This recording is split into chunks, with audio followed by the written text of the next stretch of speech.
Our story takes place at Jiangyang University, where our protagonist, Shen, a second-generation rich kid, steps out of his supercar, flaunting his wealth in front of everyone. Not only does he arrive in style, but he's also dating the university's second-year goddess from the flight attendant class. Onlookers can hardly believe that Shen, who has just hardly started his college, is already involved with such a prominent beauty. Naturally, when someone is both wealthy and attractive, they tend to have first choice in partners. In Shen's case, it's more than just first choice. He practically has a monopoly. Numerous first-year goddesses are head over heels for him, and ordinary students figure they'll stay single throughout college. After all, who wouldn't want to date a second-generation rich kid? However, Shen's lavish, spendthrift lifestyle envied by everyone comes to an abrupt end during his junior year. His family's 3 travel agencies go bankrupt, leaving them with $1 million in debt. Those who once called him Big Brother and surrounded him every day now refuse to even look at him. One by one, his old fair-weather friends disappear, shunning him as if he's plagued. His parents and sister are squeezed into a small, rented apartment, and Shen, who used to show up to college in a luxury car, finds himself moving back into a dorm. With things as they are, the carefree life he once knew is gone. He's not even sure if he can afford a decent existence anymore. Then comes another blow. His girlfriend, Jo, breaks up with him. She tells Shen not to contact her again, and hopes he finds a more suitable partner. Shen is shocked. After 3 years together, she's ending things so abruptly. Jo explains there was never any real love between them, and that they were only together for convenience. She also warns him never to call her Ting again, wishing to cut all ties. With that, she gets into a friend's car, which has come to pick her up. Shen forces a smile and stops her, asking her to return the designer bags he bought for her, since she apparently won't need them anymore. Outraged, Jo accuses him of being shameless. She points out that all he ever gave her were a few crappy bags, yet now he wants them back. Shen calmly responds that if she refuses to return them, they can't truly break up. Gritting her teeth, Jo looks ready to explode, but her companion in the car urges her not to let it bother her. The older man beckons Ting to get in the car, and then asks Shen if he needs a ride. Shen is infuriated that this man dares to call her Ting, a nickname she refused to let Shen use. He curtly declines the ride, saying his dorm is close by. The man advises Shen not to take the breakup too seriously, and even offers to drive him home for his safety. Shen, suspecting they think he's a fool, insists he's fine. He tells the man that Jo Wanting is a good woman and to take care of her in the future. After all, men should give women the best. Then, as a final jab, Shen reveals some of Wanting's private preferences. She loves Okamoto 001 condoms, prefers regular stockings over fancy ones because they're more comfortable, and especially enjoys nurse and police uniforms in bed. Enraged, the man quickly drives off. As Shen watches them leave, he wonders if Jo made the right decision for herself and hopes her choice leads her to a better life. Just as he contemplates how to rebuild his own, a mysterious system window appears before him. Confused and alarmed, he wonders if he's dying or hallucinating. The window explains that it's the perfect life system.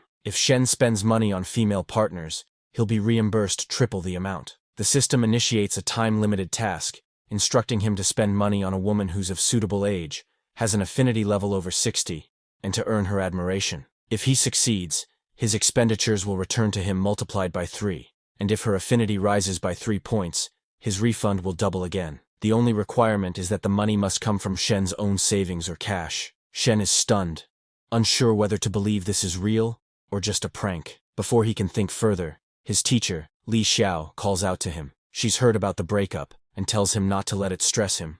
After all, it's just a breakup. She offers a comforting thought. If it's over, the next one will be better. Encouraging him that he can find someone far better than Jo, she notices Shen seems distracted. Shen then realizes he can see numbers, like an affinity level, floating above Professor Li's head, and it dawns on him that the perfect life system might actually be real. Managing an awkward smile, he tells Li Xiao that he's fine. Seeing his improved mood, she mentions the scholarship she had spoken about before, and offers to help him, should he be interested. Shen tells Professor Li that a few thousand yuan is just a drop in the bucket compared to his family's massive debts, and it would be better to give the scholarship to someone who truly needs it. Professor Li nods and assures Shen that if he ever faces any issues in the future, whether it's about love or anything else, he can come to her anytime. With that, she heads back to class. Meanwhile, Shen decides to test whether he can really earn a triple refund through the Perfect Life System's time-limited task by spending money on Professor Li. He stops her before she leaves, thanks her for caring about him, and buys her a milk tea. Checking his phone afterward, he notices his original balance was 87 yuan.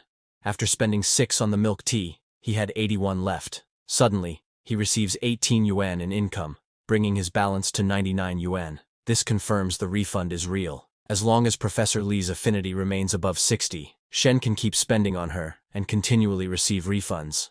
Excited by this opportunity, he starts thinking about how to use it to pay off his family's debts. If he plays his cards right, his family might end up even richer than before. However, he only has 99 yuan in actual capital, which isn't enough. Over the next few days, he scrapes together 8,000 yuan by selling gold bars, borrows another 20,000 yuan, secures a 21,585 yuan business loan, and still has his original 99 yuan, totaling 49,684 yuan. He decides to buy Professor Li an expensive gift. Since she sees him as a poor student from a bankrupt family, he needs a plausible reason for her to accept it. He chooses a 39,800 yuan handbag from the latest spring collection, and plans to tell Professor Li he got it from a knockoff deal, so it didn't cost much. Without wasting any time, Shen heads to Professor Li's place. He worries that she might have a boyfriend, but he still knocks on her door. Professor Li answers, surprised to see him, and asks what he's doing there. Shen notices she's in the middle of cooking,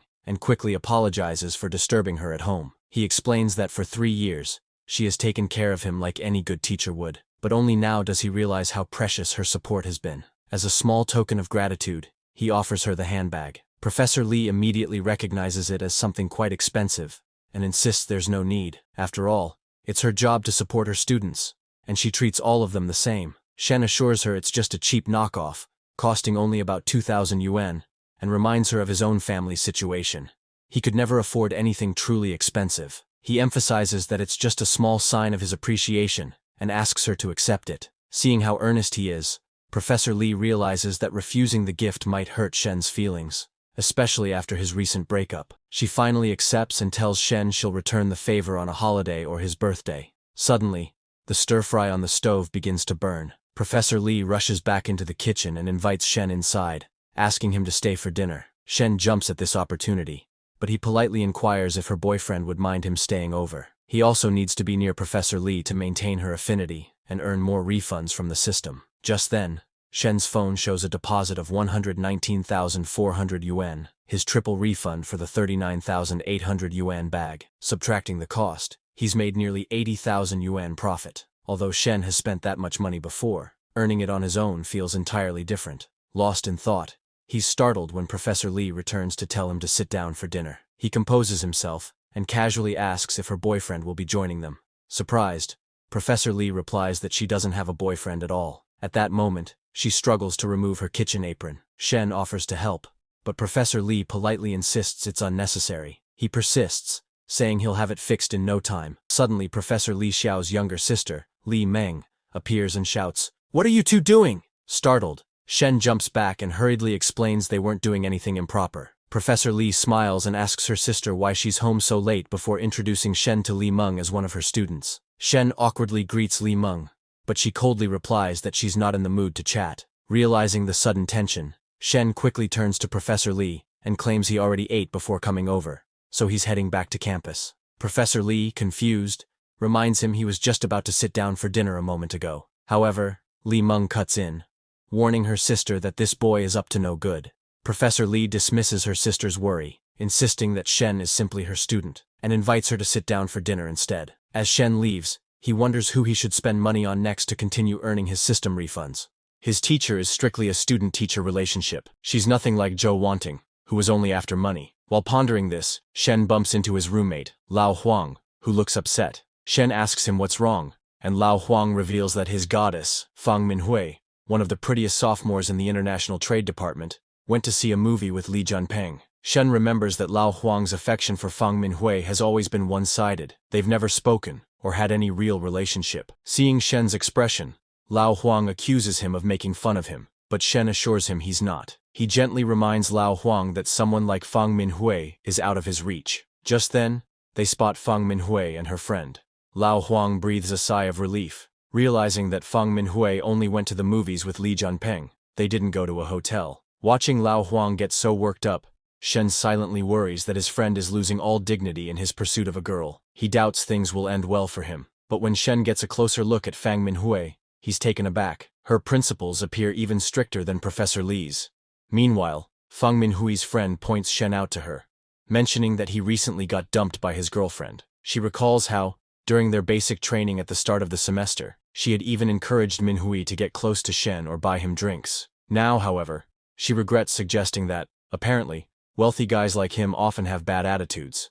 It's understandable for someone to act a bit arrogantly when they're loaded, but Shen supposedly remained just as cocky even after his family went bankrupt. She speculates that might be why his girlfriend left him. From a distance, Shen sees that Minhui's affection level for him is initially quite high, and he's thrilled he might have found someone who thinks well of him, potentially bringing more profit through his system. Suddenly, though, her affection plummets when her friend fills her in on the rumors. Shen realizes he can't just stand by, he needs to act quickly. Turning to his roommate Lao Huang, Shen asks if he'd be upset if Shen and Fang Minhui ended up together. Knowing Shen no longer has the wealth or sports car he once did, Lao Huang merely shrugs and says he wouldn't mind. As long as Minhui isn't with Li Jianping, it doesn't matter who she dates. Encouraged, Shen immediately follows after Minhui, determined to seize the moment. Catching up to her, Shen calls her name. Minhui blushes upon seeing him, but her friend steps in and demands to know what he wants. Shen calmly asks if Minhui is free tomorrow. He has booked a table at Xing Sushi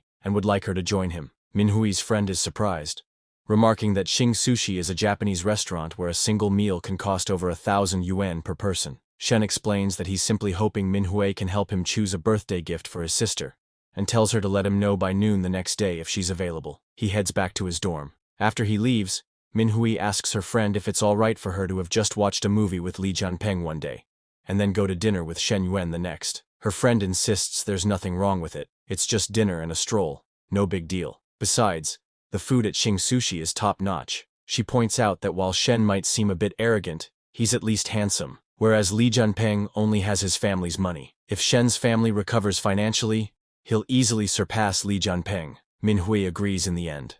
The next day, she goes out with Shen for dinner at Xing Sushi. Over the meal, Minhui gently brings up his family's current financial troubles, saying he doesn't need to spend so much. Shen tells her not to worry. Splurging occasionally for good food is worth it. Minhui then asks why he invited her to dinner out of the blue. Is it really just for help picking out a birthday gift? Or is there another reason? Nervous, Shen assures her it isn't a big deal. He's wanted to treat her to dinner for a while, but never found the right moment. Initially satisfied, Minhui's affection level mysteriously starts to drop again. Sensing that, Shen quickly changes the subject. He reminds her how, during basic training, she often brought him drinks, and they used to chat on WeChat late into the night, and how he misses those carefree days. Recalling that time, Minhui's fondness for him rises rapidly. 40 minutes later, dinner ends, and Shen pays the 2,774 yuan bill. To his relief, Minhui's affection level increases significantly once again. Minhui can't believe that her monthly budget is only 3,000 yuan, yet this one meal has already cost almost a month's worth of her expenses. She recalls how, when she went to the movies with Li Jianping, he insisted on eating first at the school cafeteria and saving an actual restaurant visit for next time. Despite his family's wealth, he's so stingy. Just then, Shen receives a system notification. He has triggered a time-limited task. He must spend money on a person of the opposite sex, with an affinity level above 60, and win their admiration. If he successfully completes the task, he will be refunded 3 times the amount he spends. Furthermore, for every 3-point increase in that person's affinity, the total refund will be doubled. Shen notices Minhui's affinity level steadily rising, and the thought of earning a quick 10,000 yuan from a single meal excites him. Meanwhile, Minhui feels increasingly happy. The more she looks at Shen, the more she likes him, even if it's partly due to his money. She grabs Shen's hand and urges him to go to the mall to pick out a gift for his sister. A short while later, they arrive at a shopping mall. Shen spots Zhou Wanting and her new boyfriend.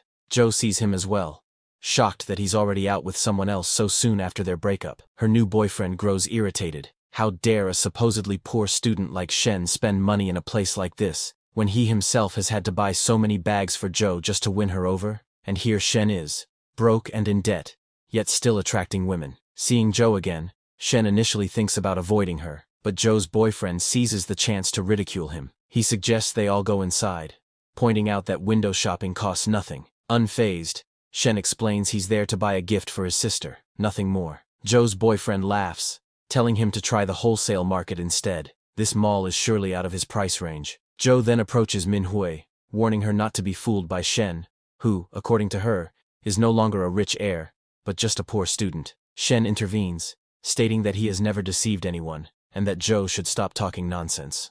Zhou's boyfriend steps forward and tells Shen not to speak to her that way, reminding him that everyone knows Shen's family has gone bankrupt, so there's no need to pretend he's still rich. Shen, disgusted, silently notes that these two really do deserve each other. Suddenly, Shen receives another time-limited task from the system. He must spend money on a person of the opposite sex, with an affinity level over 60, and cause other people's negative emotions to rise. For every 5-point increase in others' negative emotions, directly caused by him, the system will double the amount refunded for his spending on that opposite-sex individual. This new task can be combined with the original refund task. Shen can't believe his luck. He'd been prepared to leave them some dignity, but since they insist on provoking him, and now that the system has issued this quest, why not oblige? He grabs Manhwa's hand and heads inside the store. A sales associate with black hair tells her colleague to attend to Shen Yuan, explaining that he used to be a regular customer. The colleague, however, objects. She sees no point in serving a bankrupt ex-rich kid. The last time a fake socialite came in, she dragged them around, sampled everything, and left without buying a thing. She doesn't want to deal with that again.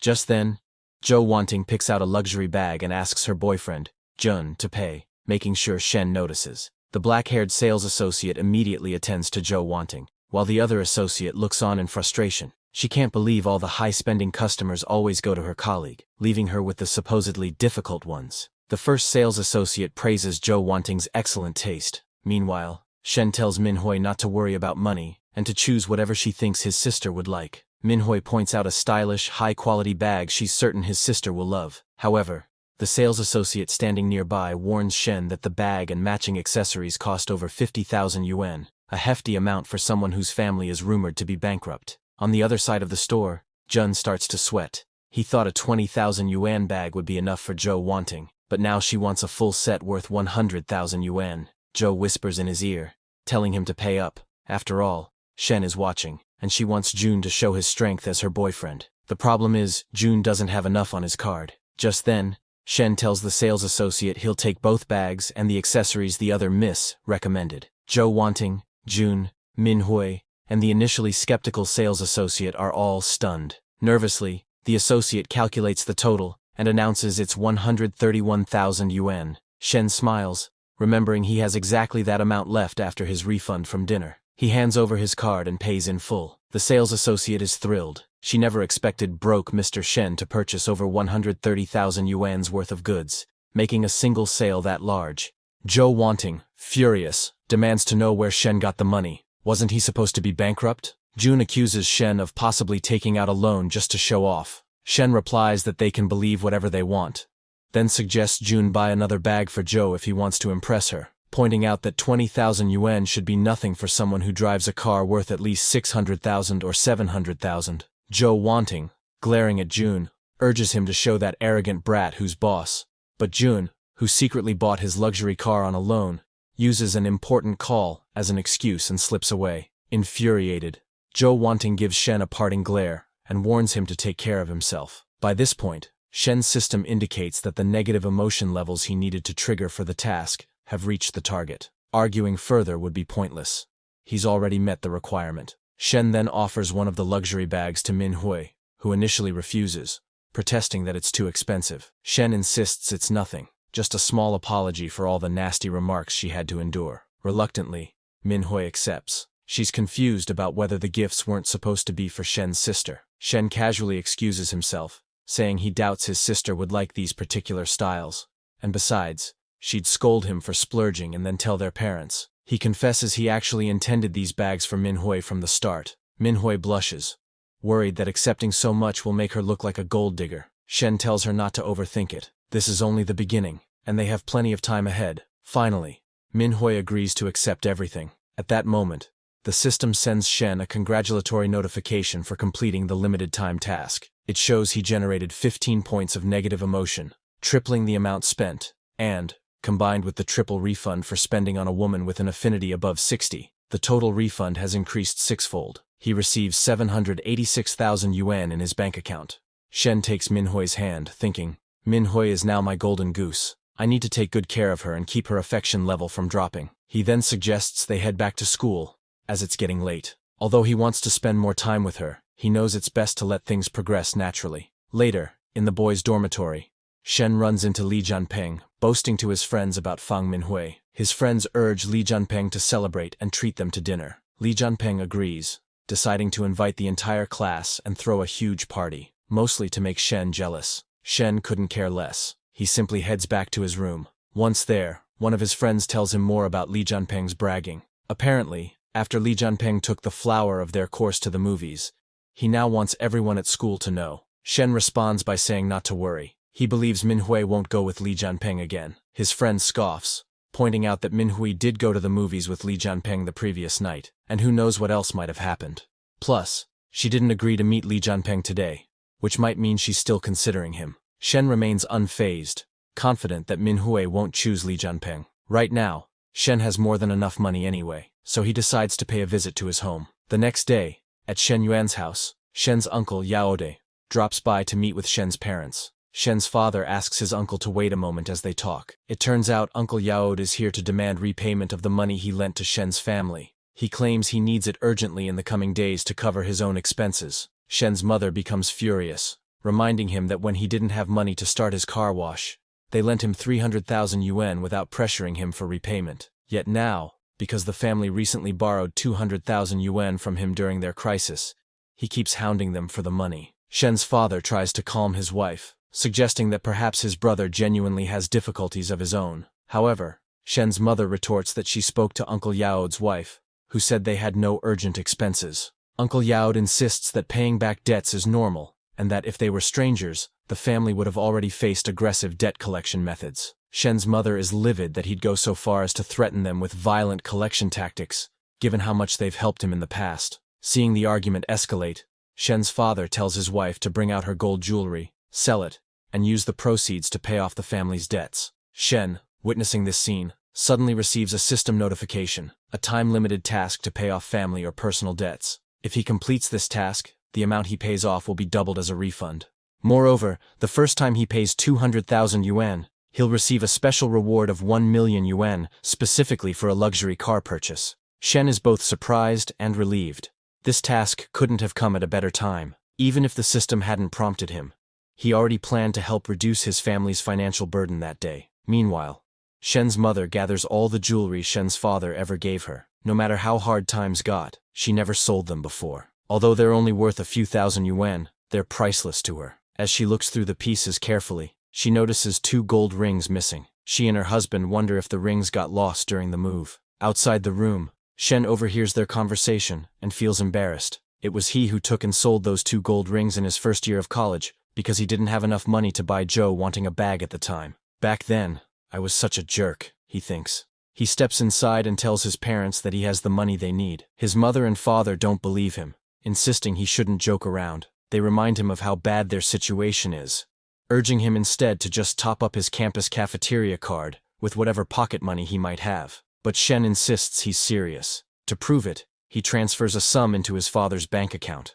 Shocked to see 200,000 yuan arrive, his parents demand to know where the money came from. Shen can't tell them about the system, so he makes up a story. He used to have a decent allowance, invested it in cryptocurrency with a friend, never touched it, and it recently went up tenfold. His parents are thrilled. With this amount, they can pay off Uncle Yaode's debt and ease some pressure. They give the money to Uncle Yaode, and Shen's mother angrily tells him to leave, adding that it'd be better if their families didn't stay in close contact anymore. Uncle Yaode, surprised at how quickly they managed to repay him, wonders if Shen's family might be on the verge of prospering again. But with how he behaved today, he realizes they may never get along with him in the future. After completing the system's time-limited task, Shen immediately gets his reward, 400,000 yuan, plus 1 million yuan, specifically for a car, for a total of 2,186,356 yuan in his bank account. He smiles, thinking that even if he excludes the 1 million yuan set aside for a new car, his net worth has exceeded 1 million yuan,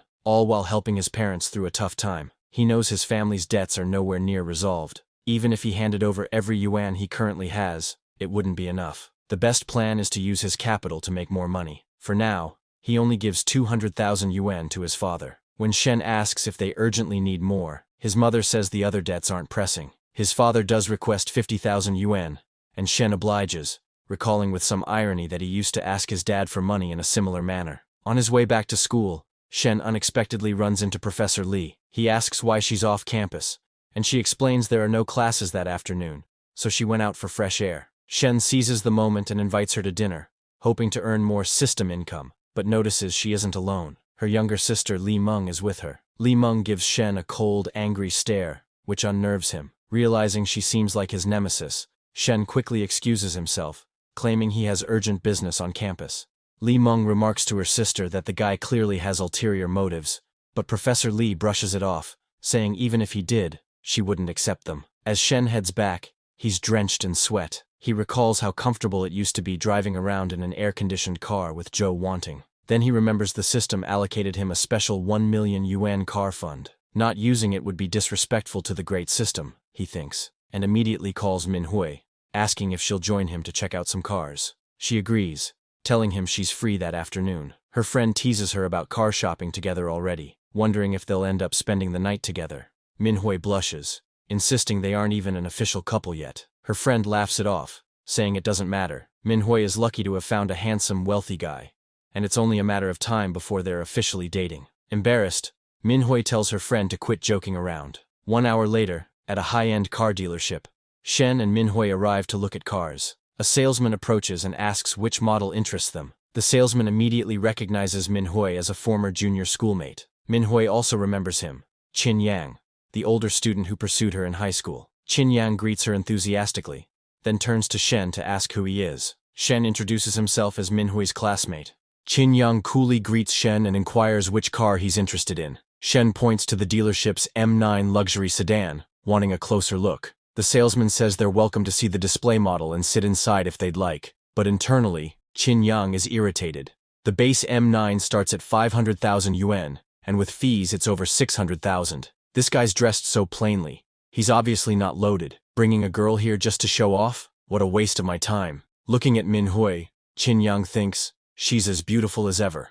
My high school goddess. But now I'm different. I'm an elite salesman here, making over 10,000 yuan a month, and I drive a 200,000 yuan Accord. Women are practical. A guy like me is the real catch. He then tries to invite Manhwa to dinner, asking if she's free that evening. Manhwa awkwardly declines, saying she has other plans. Meanwhile, Shen, who's checking out the car interior, asks if they can arrange a test drive. Annoyed at being interrupted, Qin Yang brusquely apologizes and lies that the boss took the test car, so there's no way to test drive today. Shen is surprised, recalling he saw an M9 near the entrance. If Qin Yang can't arrange it, Shen tells him to send someone else who can. He steps out of the car and complains to the receptionist, requesting a different salesperson. A beautiful woman named Chen Na walks over and politely asks how she can help. Meanwhile, one of Qin Yang's colleagues asks him about the boy he referred to Chen Na. Qin Yang, furious, says he doesn't want to waste his time on a mere student, someone not even dressed in expensive clothes, who claims he wants to buy an M9 and test drive it. Isn't that absurd? He scoffs. His colleague warns that if the student truly intends to purchase the car, Qin Yang might regret brushing him off, but Qin Yang just smirks, insisting there's no chance. He's seen plenty of show-offs before. A poor guy bringing a gorgeous girl just to look important. Elsewhere, Chen Na arranges a test drive for Shen. She explains the car's features and performance in detail, but Shen isn't really listening. He's too busy admiring her looks and figure. She seems even more stunning than Manhwa. At the same time, Shen recalls rumors in the auto industry about saleswomen who go to great lengths to close deals with male customers. He wonders if Chen Na already has a sugar daddy somewhere. Noticing Shen's confident driving, Chen Na asks if he's already familiar with the M9 specs and what his approximate budget is. Shen simply asks if any units are available. He wants to take the car home today. Surprised, Chen Na explains that they don't have any in stock at the moment. However, another branch recently had a cancelled order because of the customer's financial issues, and they can bring that car over within a week. Shen agrees and tells her to place the order, astounding Chen Na. A car over 600,000 yuan, and he buys it after one test drive, without even asking the price. She begins to wonder if he might be the elusive angel client, or if he has some other motive. Chen Na then invites Shen to sit in the showroom and mentions he only needs to pay a 50,000 yuan deposit while she fetches the contract. Afterward, once the paperwork is finalized, she returns to the store. Qin Yang spots her and laughs, asking how the deal went. Chen Na remarks that the client has purchased the car. Nervous, Qin Yang insists the guy is just bluffing. When it comes time to pay, he'll disappear. His colleague also seems skeptical, but Chen Na clarifies that Mr. Shen plans to pay in cash. The two men are stunned, and Qin Yang's colleague can't believe Qin Yang let such a big sale slip away. After completing all the paperwork, Chen Na gives the documents to Shen and tells him to contact her anytime if he has any problems. She even offers him a ride, but Min Hui politely declines, saying they'll take a taxi. Chen Na, momentarily flustered, realizes she might have annoyed Shen's girlfriend by being a bit too attentive. Still, she thanks Shen for his purchase and wishes them well. Shen and Min Hui leave the dealership and head back toward the university. On the way, Shen asks Min Hui what she'd like to eat. When she only nods quietly, he teases her, asking if she's upset or jealous. Min Hui denies it while blushing, but her expression betrays her feelings. Shen laughs, explaining that his relationship with Chen Na is purely that of a salesperson and a client, nothing more. Min Hui, still suspicious, mentions how happily he was chatting with her, scrolling through her social media moments, and so on. Shen explains that it's just a habit. Whenever he adds someone new, he checks out their moments. Min Hui, embarrassed by her own jealousy, tells him not to do it next time. Even though she and Shen aren't officially in a relationship, she feels oddly possessive. She knows his generous lifestyle will attract other women, and if she wants to keep him to herself, she'd better think of a way to lock him down. Sensing her concern, Shen promises he'll be more considerate. Then he suggests they grab some food and hit the mall to pick out a gift. He mentions that if he's going to earn money, he needs to keep spending it too. Min Hui insists he doesn't need to buy her anything, reminding him that he just bought her 2 bags yesterday. She doesn't want to come off as a gold digger. Shen only smiles, telling her that for a girl, owning multiple bags is perfectly normal. There are 7 days in a week, so why not have a variety? Besides, the more he spends, the more he says he'll earn back somehow. They decide to stop by a nearby cafe. Shen asks if Min Hui wants a hot or cold drink. Min Hui blushes, wondering if he's indirectly asking about her period. Flustered, she says she wants an iced coffee. Shen, confused by her expression, thinks to himself that her mind is wandering somewhere odd. He also remembers he hasn't spent much money in the past 2 months, ever since his last encounter with Zhou Wanting, and he's itching to spend more. Then he decides it might be fun to stir up this misunderstanding a bit longer. 3 hours later, after eating and doing some shopping, Shen and Min Hui headed back. Min Hui was overwhelmed by how generous Shen was. In just 2 days, he had spent nearly 140,000 yuan on her, 80,000 yuan of that just today. Meanwhile, Shen received a system notification confirming a deposit of 252,000 yuan at 11:39 a.m. on May 12th, bringing his current balance to 2,254,256 yuan. Excited by how quickly he was reimbursed, he remarked that the system's double refund feature was no joke. He had just given his father 50,000 yuan and paid 50,000 yuan for the car deposit, and all of it came back instantly. Although the 2.17 million yuan in his account would eventually be used for the car's remaining balance, even subtracting the nearly 600,000 yuan still left him with more than 1.6 million yuan to spend. He glanced at Min Hui and suggested, "How about not going back to your dorm tonight?" Min Hui smiled and agreed. Half an hour later, they checked in at the Grand Magnate Hotel. While Shen showered, Min Hui felt embarrassed about how she would explain her absence to her roommate, Ling Ling. She debated whether to be honest. Should she say she was with Shen Yuan? A moment later, Shen emerged from the shower and asked if she was ready. Feeling guilty, Min Hui sent Ling Ling a message, telling her she wouldn't be returning to the dorm that night. If anyone asked, she'd say she went to visit relatives. After that, Shen made a move on Min Hui, and before long, they were intimately involved. Half an hour later, Min Hui thought, this isn't as scary as Ling Ling warned. Shen was also surprised by how readily Min Hui responded. He felt great, but also exhausted, realizing he hadn't exercised in 2 months and was out of shape. Min Hui, however, was still in a passionate mood and wanted to go again. Nervous, Shen tried to stall, saying he needed more rest, but Min Hui wouldn't take no for an answer. Early the next morning, Shen slipped back into his dorm. The first thing he did was pay off all his loans from various apps. To his surprise, the system also refunded those debt payments. Between loan apps and credit cards, he owed a total of 52,000 yuan. Then there was the 100,000 yuan he owed to Li Yuhang. When Shen's family had gone bankrupt, most of his so-called friends disappeared. But without hesitation, Li Yuhang had offered him financial help in his time of need. Just then, Shen's roommate asked where he had been the previous night, and mentioned that he should check the class group chat. Apparently, Li Jianping was inviting all the classmates to a dinner that evening. The class monitor was helping him organize it to show off the new car Li Jianping had bought. Shen's roommate noted that if they went, they'd have to endure Li Jianping's bragging.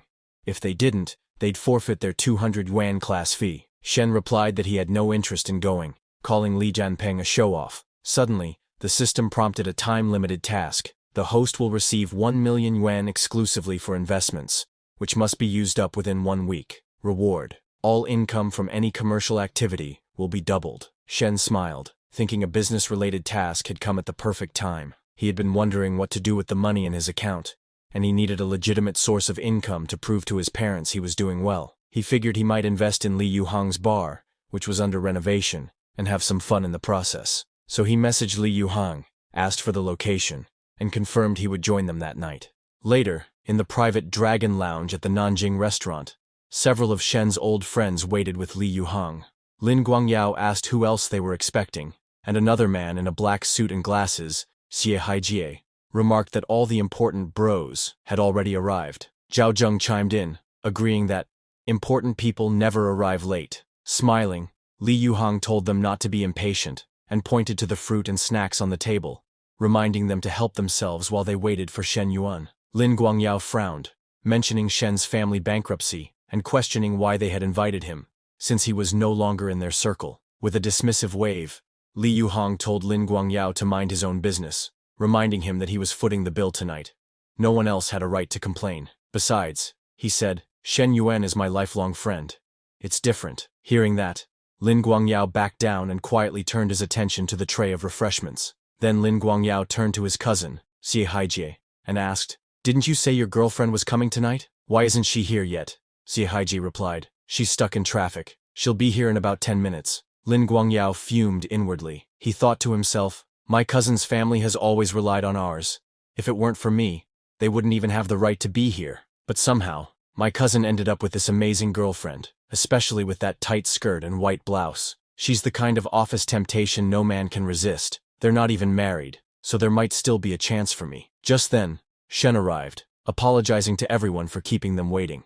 Li Yuhang asked why it had taken him so long, and Shen explained that the taxi driver had gotten stuck in heavy traffic and taken a detour through the most jammed areas. Hearing this, Li Yuhang told Shen he should file a complaint. Lin Guangyao then commented sarcastically about Shen's arriving by taxi, pointing out how everyone else showed up in their own luxury cars, while he supposedly had a personal driver. He smirked, mocking Shen's choice of transportation. At that moment, Xie Haijie's girlfriend walked in, and to Shen's surprise, it was none other than Chen Na, the sales rep Shen had met when purchasing his car. She also apologized for being late because of the traffic. Standing up, Xie Haijie introduced her to the group as a sales rep at the Yao Yao dealership, adding that anyone interested in buying a car should contact her. Inwardly, he was quite proud, thinking he was richer than most of them, and that his girlfriend was also prettier. Chen Na recognized Shen as the customer who had just purchased a car the day before, but since Shen didn't greet her, she pretended it was their first time meeting. 40 minutes later, once everyone had settled in, Li Yuhang announced that he wanted to upgrade the bar he was setting up. Since they were all good friends, he wondered if anyone would be interested in investing with him to grow the business. The estimated cost was 2.4 million yuan, and he was willing to give up 30% of the shares in exchange for about 700,000 yuan in investment. He asked if anyone was interested. Silence filled the room. No one seemed eager to invest, especially since they weren't sure of getting their money back. Lin Guangyao silently thought that the Li family earned tens of millions a year. Why would Li Yuhang need others to invest just 700,000 yuan, unless his father had cut him off after some failed ventures? Xie Haijie knew that coming up with 700,000 yuan would take him at least 2 years of saving, and a third friend had only shown up for the free meal, not for investments. Feeling disappointed, Li Yuhang spoke up. "Why is everyone suddenly so quiet? We've all had dinner together. At least tell me if you're not interested. If you don't want to invest, just say so." Lin Guangyao responded, "I don't think you really need investors. If it's just a cash flow issue, we can each chip in a few thousand to help you open the place, and then you can pay us back when you start making money." Everyone else nodded in agreement, adding that becoming partners halfway through wouldn't be fair to him anyway. Besides, they had seen his previous ventures, like the Hot Pot restaurant and the KTV, both of which were failures. Now he wanted to open a chill bar, and they felt it might just be another money pit. Some of them also thought that if Lin Guangyao had the money, he could lend it privately. Why drag everyone else in? They all depended on their families for pocket money as it was. Li Yuhang was disheartened. All he had wanted was to partner with his so-called brothers and do business together, not borrow money or go into debt. Yet here they were, turning his idea of partnership into a mere loan agreement. These so-called brothers, especially Lin Guangyao, he realized bitterly, they do nothing but take advantage of me for food and drinks. When it comes to making money together, they back off. Finally, he said, if no one's interested, then forget it. Lin Guangyao shrugged. Talking about investments and partnerships doesn't make sense. Let's just keep eating, drinking, and having fun. Meanwhile, Shen observed them all quietly. He already knew these so-called friends were shallow, having seen their true colors when his own family went bankrupt. He wondered why someone as genuine as Li Yuhang continued to pin his hopes on people like this, parasites who lived off their parents' money and refused to help anyone unless it benefited them directly. Li Yuhang, clearly disappointed, told everyone they could do whatever they wanted. He was going home. Just then, Shen spoke up and said to him, if you need 700,000 yuan, I can invest. Everyone was shocked by Shen's offer. Lin Guangyao laughed scornfully and said, don't joke around. We've known you for a while, so we're aware of your family's situation. There's no need to show off. One of the others approached Shen and suggested he go to the bathroom, wash his face and clear his head, insisting that Li Yuhang, wasn't in the mood for nonsense. Xie Haiji also advised Shen, I'm older than you, and I have more experience. You have to act within your means. There's no point talking big. Lin Guangyao chimed in as well. Don't forget how you got here. Someone who arrives by taxi shouldn't be talking about investments. Standing nearby, Chen Na felt confused.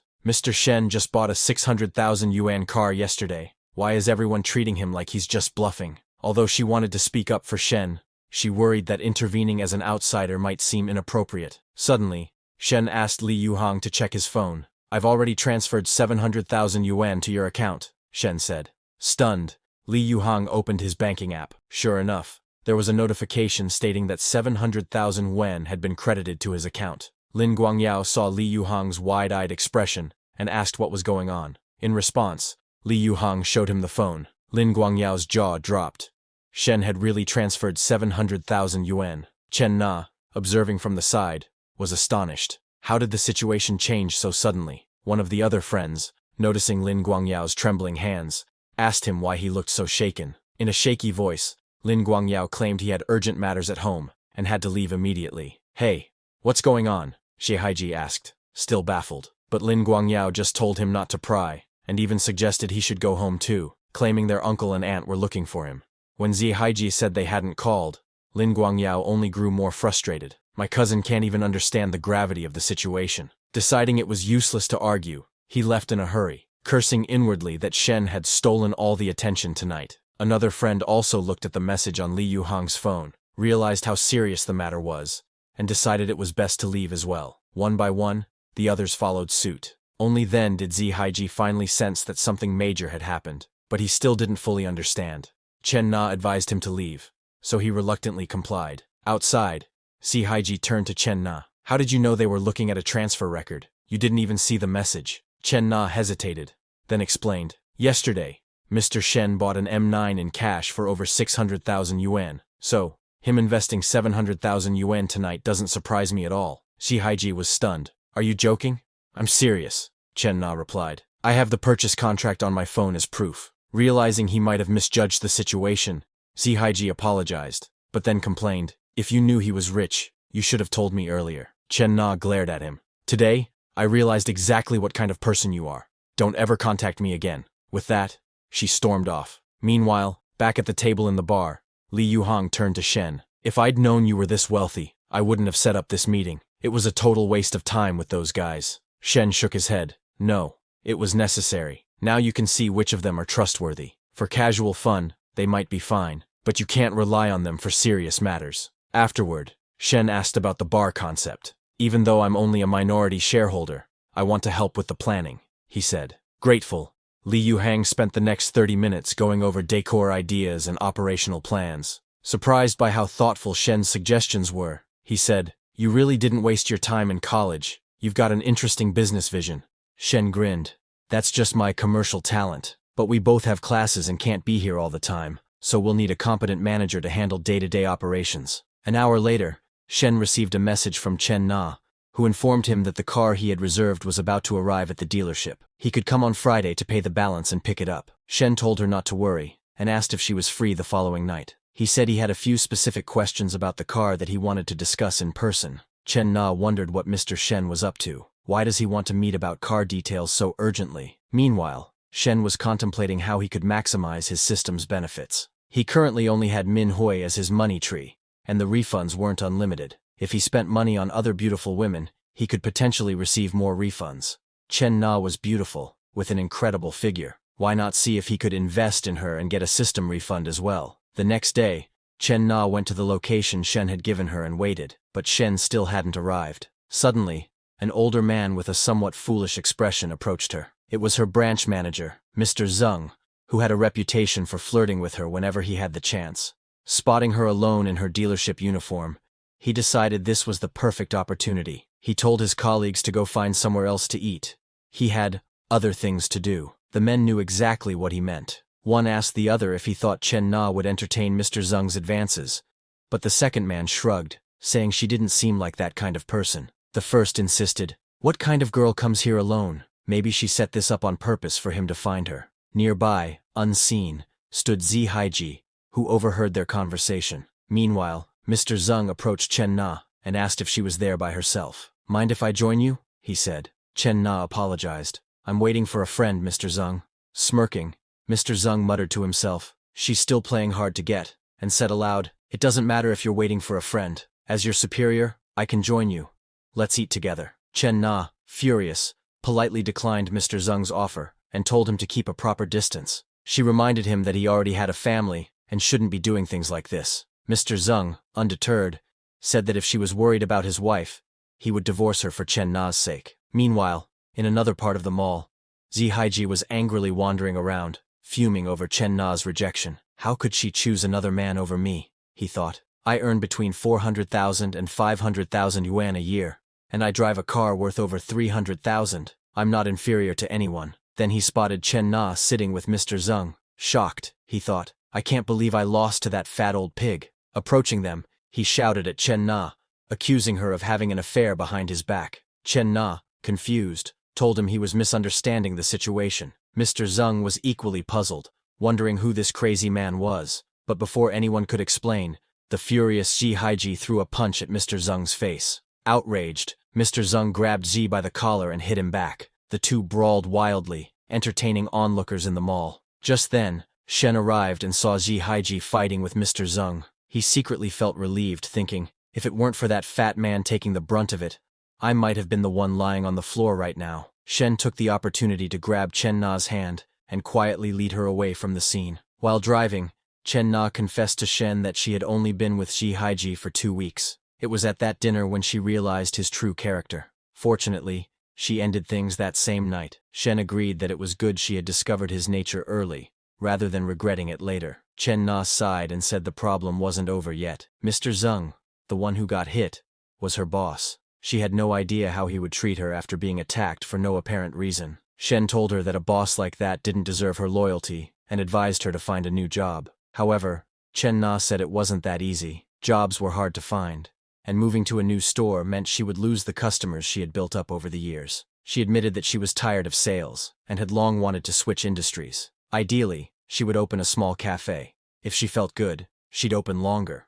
If not, she'd close early. It sounded perfect, but starting a cafe would cost somewhere between 300,000 and 400,000 yuan, and she had no idea when she could save that much. Hearing this, Shen told her that if she really wanted to open a cafe, she shouldn't worry about the money. He was willing to invest. Besides the 700,000 I put into Li Yuhang's bar, he thought, I've just gotten 300,000 yuan in exclusive investment funds. Chen Na still wasn't sure if he was serious, so she joked that if he really planned on funding the cafe, she'd quit her job immediately and work for him. Shen, wearing a serious expression, told her to resign tomorrow. He promised to invest 300,000 yuan to open a cafe, and she would manage it for him. Shocked, Chen Na wondered if she had heard him correctly, while Shen felt a surge of excitement at the prospect of cultivating a new money tree. Chen Na was shocked. She asked Shen if he was being serious or just joking with her. Shen smiled and assured her he was completely serious.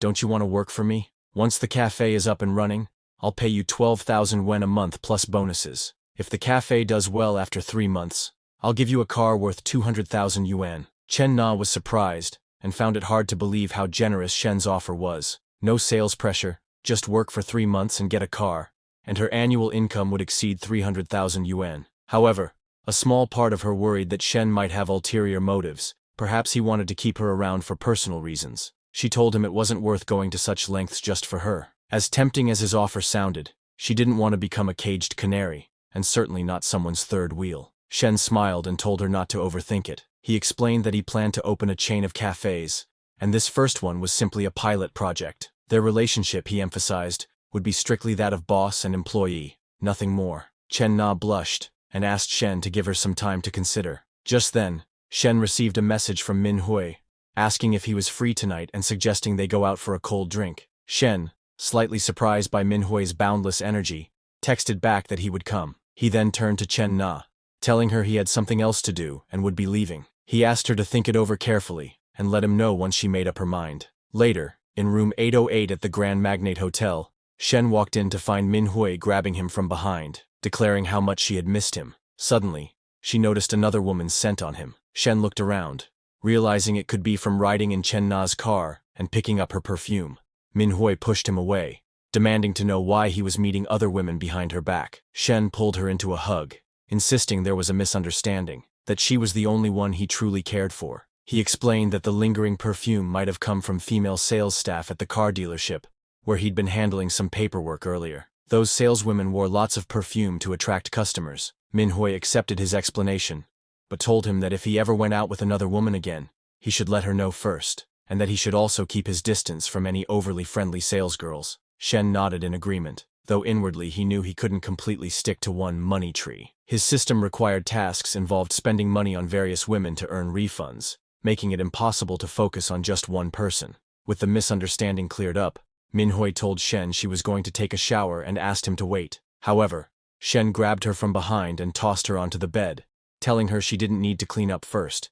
He liked her just the way she was. They kissed and began their exercise. 2 hours later, Manhwa still wasn't satisfied and wanted to continue, but Shen felt exhausted. He told her to wait while he took a shower, complaining that he was sweaty and uncomfortable. One thing Shen realized was that Manhwa had far more energy than Zhou Wanting. While Manhwa seemed happy and energetic, he was completely wiped out. This kind of exercise boosted Manhwa's affinity for him significantly. Last time, her affinity went up to 86 in just one night, and this time, after 2 rounds, it hit 90. When Manhwa's affinity level reached 90, Shen received a system notification that he had completed an affinity task and was rewarded with a 1 million yuan lottery ticket and a new skill called Ruthless X Power. Shen was surprised, but also elated. With a 1 million yuan lottery ticket, he could explain his sudden windfall more easily and use it to pay off his family's debts. He was even more excited about the skill. With Ruthless X Power, he believed he could completely dominate Manhwa in the future. From now on, she would no longer control him. She would be under his control. As Shen activated the skill, he felt a powerful surge of energy coursing through him. His manhood solidified again, and a wave of renewed strength spread throughout his body. The rewards for reaching an affinity level of 90 with the opposite sex are amazing, he thought to himself. It seemed the system provided benefits tailored to his needs. He also realized how difficult it was to reach a level of 90 affinity. Li Xiao had surpassed 60, but matching Manhwa's level would be a long journey. As for Chen Na, with her long legs and black stockings, she was also over 60, but he would have to take things one step at a time. He wasn't sure when he'd next see another woman reach 90 affinity, or what new rewards he might earn. But for now, he decided not to worry about it. All that mattered was testing out the power the system had given him. Approaching Manhwa, who was still surprised by his sudden resurgence of energy, Shen grinned and said he wanted more exercise before taking a shower. Meanwhile, across town at Chen Na's house, Chen Na was on the phone with her friend Qian Qian. She told Qian Qian that a young man had offered her a total of 300,000 yuan to help open a store, plus the promise of a 200,000 yuan car after 3 months. Does he want to keep me? And he already has a girlfriend, Chen Na fretted. Qian Qian jokingly asked if Chen Na was kidding or if she had run into a scammer. Chen Na insisted it was genuine.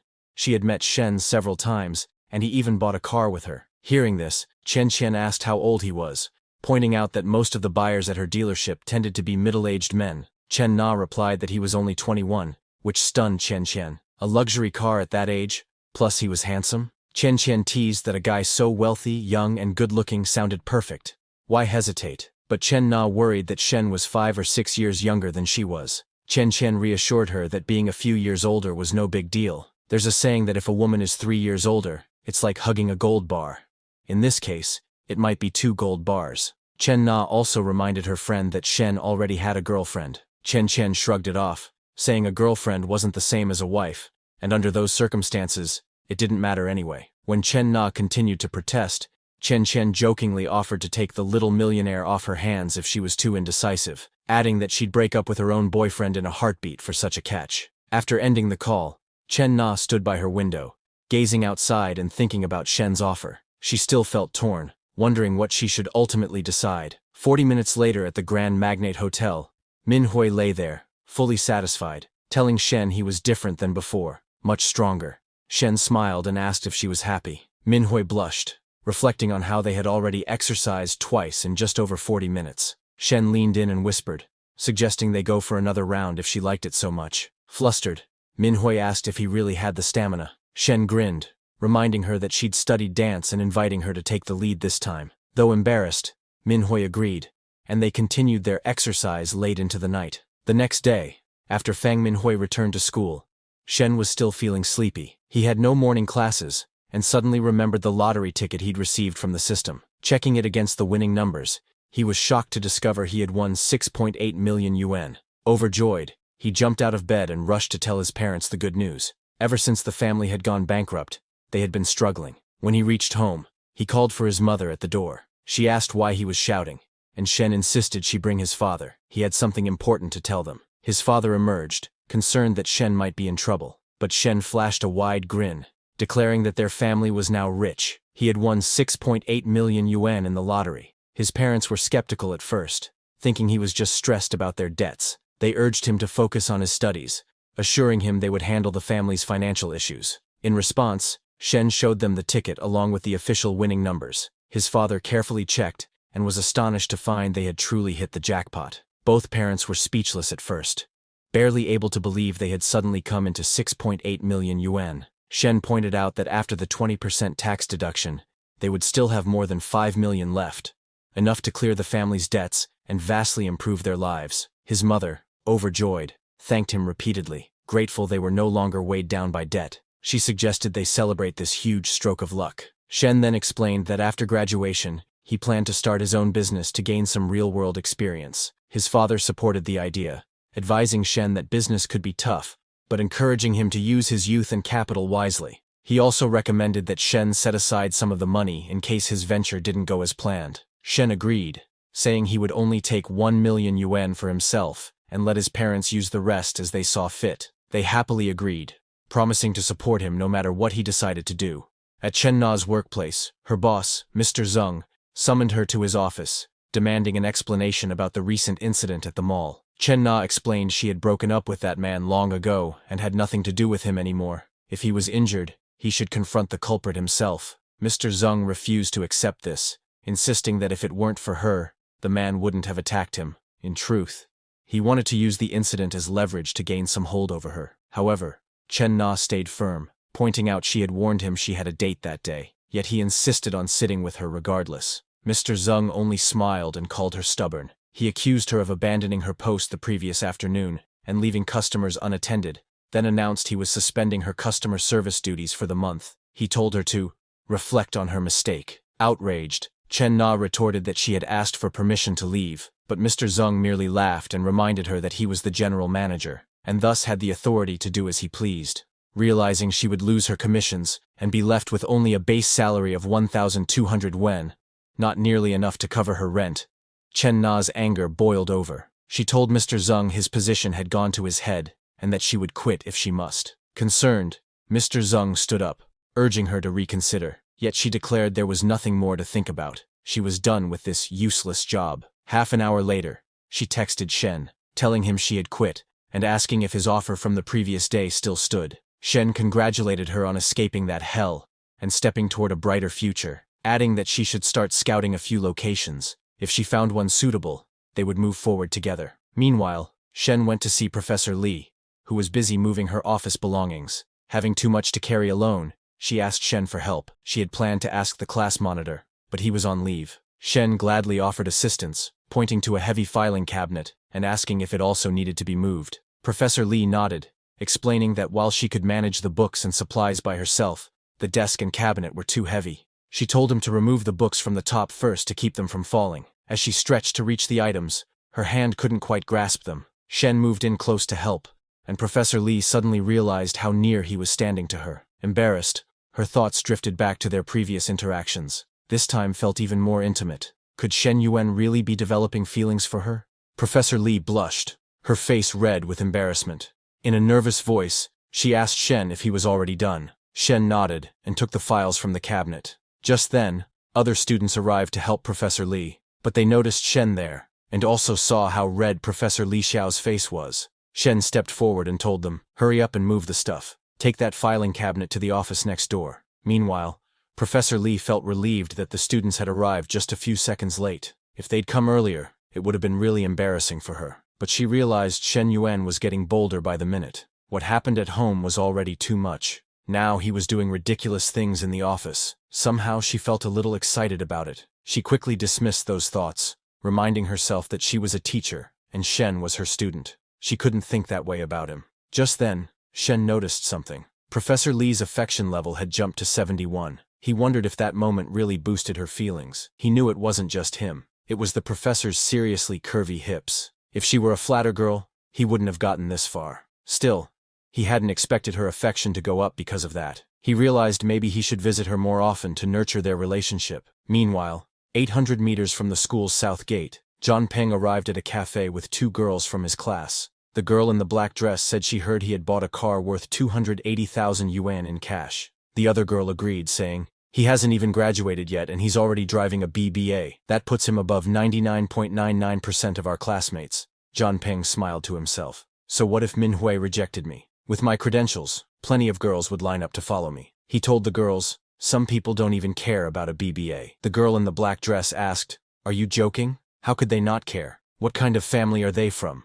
The other girl agreed. "Some people just don't get it. Even after working 3 or 5 years, they wouldn't be able to afford a car like that." Just then, John Peng noticed Chen Na waiting for someone. He was amazed by her beauty, thinking, "If I could have those legs, even losing 10 years of my life wouldn't be too much." He was curious. Who could a girl like that be waiting for? At that moment, the girls with John Peng noticed a luxury car parked in front of the cafe. John Peng told them, "That's the Yao Yao leading M9. But when they looked closer to see who was driving, they were shocked. It was Shen. John Peng was stunned. He refused to believe it. How was he driving that car? Wasn't his family supposed to be bankrupt? As Shen entered the cafe, Chen Na called out to him. John Peng was in disbelief. That gorgeous girl I was admiring just minutes ago. She was waiting for Shen Yuan. This was the cafe Chen Na was thinking of buying. She told Shen, "The cafe owner just texted me and asked us to wait here. She'll be here any minute." Then she asked Shen about the car. "Did you have any trouble with the handling?" Shen smiled and replied,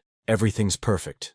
No problems at all." Meanwhile, the girl in the black dress asked John Peng, "How is Shen still living such a luxurious life? Wasn't his family supposed to have gone bankrupt?" John Peng was furious. That bastard Shen Yuan, he just broke up with his partner and now he's already hooking up with a beauty from outside the school. Just then, the cafe owner, Lin Yu Chang, arrived. She apologized to Miss Chen and explained, "I just picked up my son and got held up a bit." She praised Shen and hadn't expected him to be so young. Shen smiled and told her, "We're all about the same age.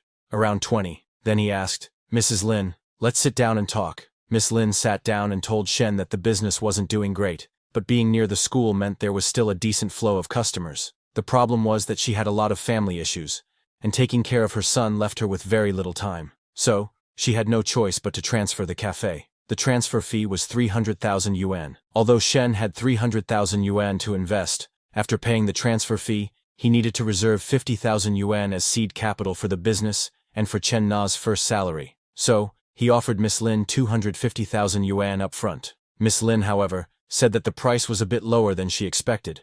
She was hoping for 270,000 yuan, but if she didn't transfer the cafe now, she might not find someone as determined as Shen. So she agreed to the price and asked Shen if he could sign the agreement and transfer the payment today. Shen agreed and told her that once they signed, he would transfer the 250,000 yuan immediately. Just then, Miss Lin called Xiao Q, one of the cafe employees, and introduced her to Mr. Shen, telling her that he would be the new owner and to get him acquainted with the place. Q greeted Shen politely. However, Shen told her that she only needed to show Miss Chen Na around. He wouldn't be coming by often.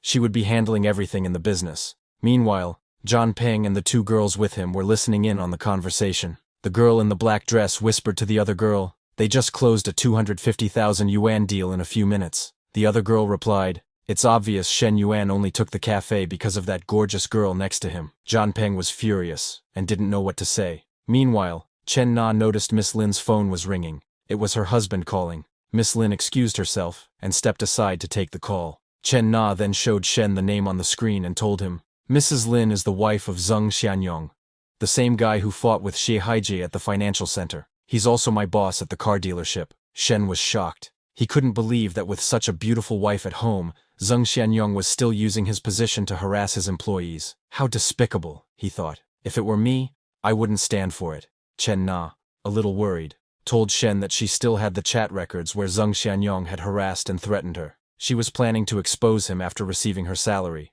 so that everyone in the industry could see his true colors. She asked Shen Yuan, "Should we tell Mrs. Lin? She's very kind, but I'm afraid of hurting her." Shen smiled and replied, "I don't think that'd be appropriate." Chen Na, curious, asked. Shen explained with a calm smile, "Once those chat records go public, Zheng Xianyong will know who exposed him. He's a man over 40, unemployed, and with a family to support. I'm afraid he might do something awful. Just relax and let me handle this. I promise I can take him down without it affecting you." Chen Na felt relieved and thanked Shen for everything. Just then, Shen transferred 250,000 yuan to Mrs. Lin, and also sent Chen Na 50,000 yuan. Out of that, 24,000 was her salary for the last 2 months, and the rest would serve as seed capital for the business. At that moment, a system notification window popped up in front of him. Shen had used the 1 million yuan in exclusive investment funds to complete the initial investment task, and his investment level had risen from beginner to junior investor. Immediately after, he received a new task.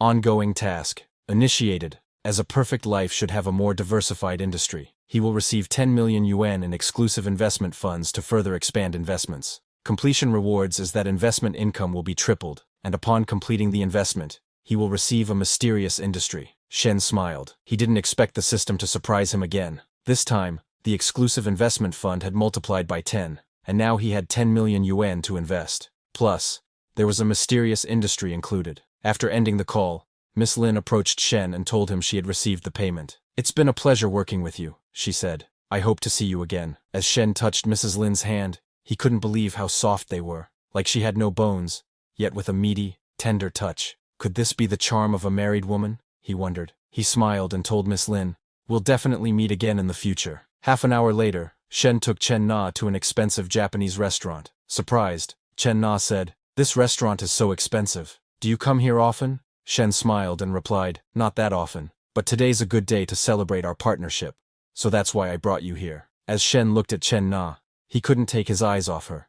She was just irresistible. Any normal man would feel the same. So, he asked her to sit next to him. At first, she hesitated, but eventually, she sat beside him. Shen gently pulled her a little closer. "I've spent 300,000 on the cafe," he thought, "and every month I'll be paying 12,000 in salaries. It's time to earn some interest back." Chen Na's entire face turned red with embarrassment. She knew, in this world, there's no such thing as love or effort without a reason. She wondered, does he really think the cafe can make money? Even Lin Yuchang said just breaking even would be an achievement. And, all I've got to offer is this. Shen slowly reached over and touched her butt. Embarrassed, Chen Na said, "Stop, the waiter's coming in." But Shen whispered, "Don't worry, they're not that fast here," and continued. 10 minutes later, just as things were getting heated, the waiter finally arrived and told Shen that the dishes were ready. Chen Na quickly pushed Shen away and adjusted her clothes. Shen also composed himself and told the waiter to serve the food. As the dishes were served,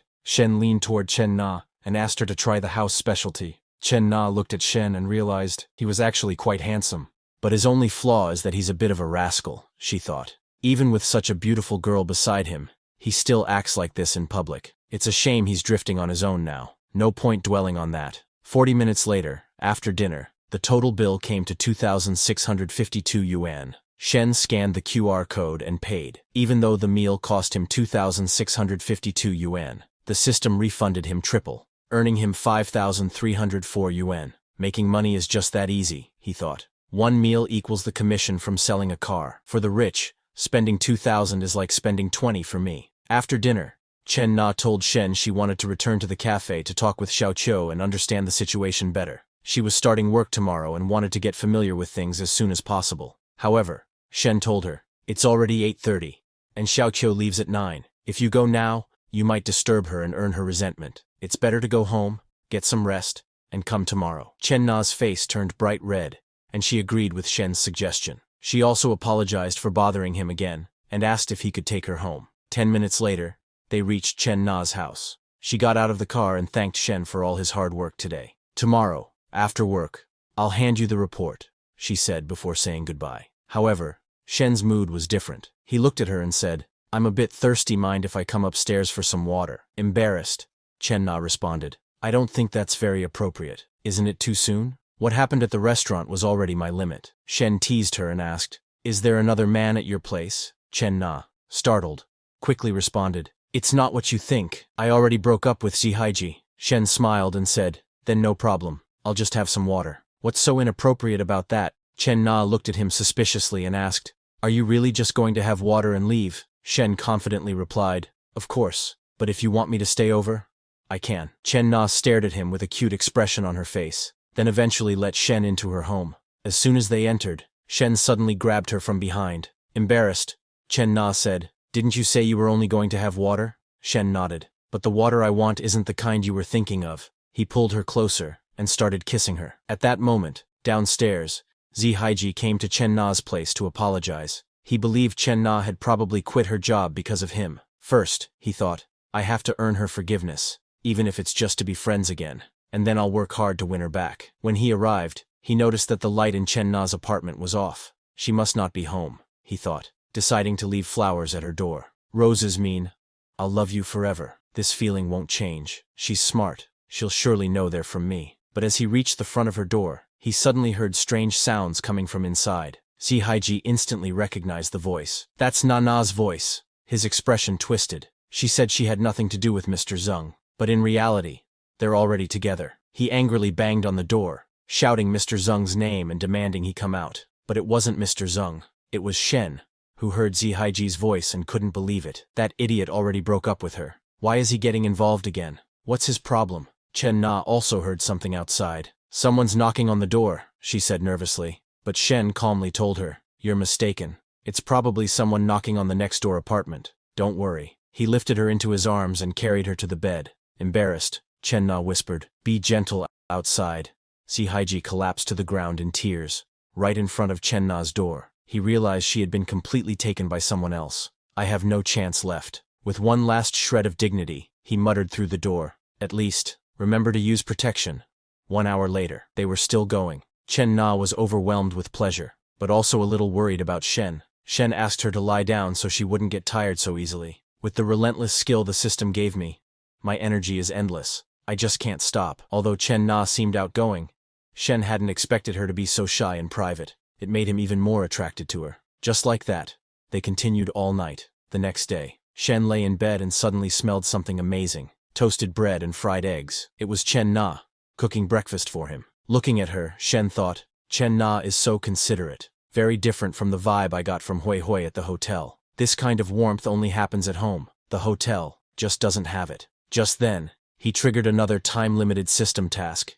He have to buy a property of at least 100 square meters for Chen Na within 24 hours. His first reward is that the amount of the purchased property will be doubled. His second reward is that after the purchase, the host will receive a mysterious property. Shen was excited. He couldn't believe the system had materialized a passing thought he had. With the system's generosity, this property won't be something modest. Maybe the mysterious property is a huge mansion, perfect for pool parties. Looks like in the future, I should meet more quality women. The more I do, the higher my chances of getting surprises like this. Just then, Chen Na noticed Shen was awake. You're up already? She said. Breakfast will be ready in 2 minutes. Shen was excited just thinking about what reward he might get if Chen Na's affection level reached 90. He smiled at her and teasingly asked, is there only breakfast today? As he grabbed her from behind. Chen Na couldn't believe it. Still not enough? After everything that happened last night, Shen grinned and told her to make breakfast, and he'd have his. He then said, if you don't have anything to do this morning, Why don't you go pick out a house? I'll gift it to you. Chen Na was surprised. Are you joking? She asked. He had already spent 300,000 yuan helping her with the cafe, and now he wanted to buy her a house? Even though Xingcheng isn't a first-tier city, buying a house would still cost at least 1,000,000 yuan. Besides, she thought, he's already devoured me from head to toe, and I have nothing left to offer. What is he after? Was it because I made him happy last night? Shen kissed her cheek and asked, say something. Or do you not want it? Chen Na replied shyly. It's all too sudden, and it's way too valuable. Money doesn't grow on trees, but for Shen, it practically did. He had over 3.5 million yuan on his card specifically for buying a house. And if he spent it all, the system would refund him 5 times the amount. His savings would instantly exceed 17 million yuan. Shen gently comforted her and said, don't worry about saving money for me, and there's nothing wrong with buying a house for my woman. Then he told Chen Na to pick one that's at least 120 square meters.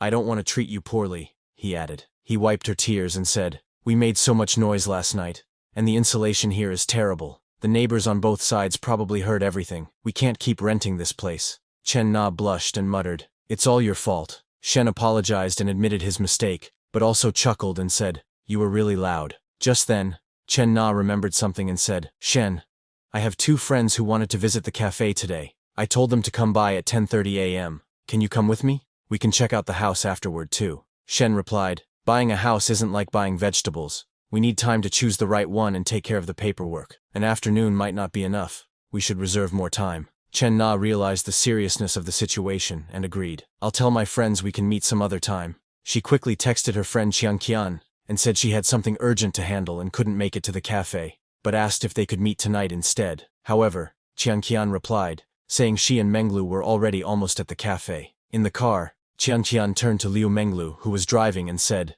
Na said something urgent came up and she can't come. Liu Menglu, Chen Na's friend and a well-known personal trainer, frowned and asked, what happened? Chiang Qian sighed. Maybe the cafe thing didn't work out, or maybe Na was exaggerating. Honestly, what kind of man is so easy to fool? How could he spend 300,000 yuan on her like that? But Liu Menglu shook her head. Chen Na isn't the type to show off. I don't think she would lie. Then she asked Chiang Qian to message her and find out what's going on. It's been years since I met a young, handsome, rich man, and I never thought Chen Na would land one first. No matter what, she thought, I have to meet him. I need to make some connections. Chiang Qian nodded and texted Chen Na again. To their shock, Chen Na replied that Shen was taking her to buy a house. Liu Menglu was stunned. A house? It's not like buying handbags or makeup. It's a house.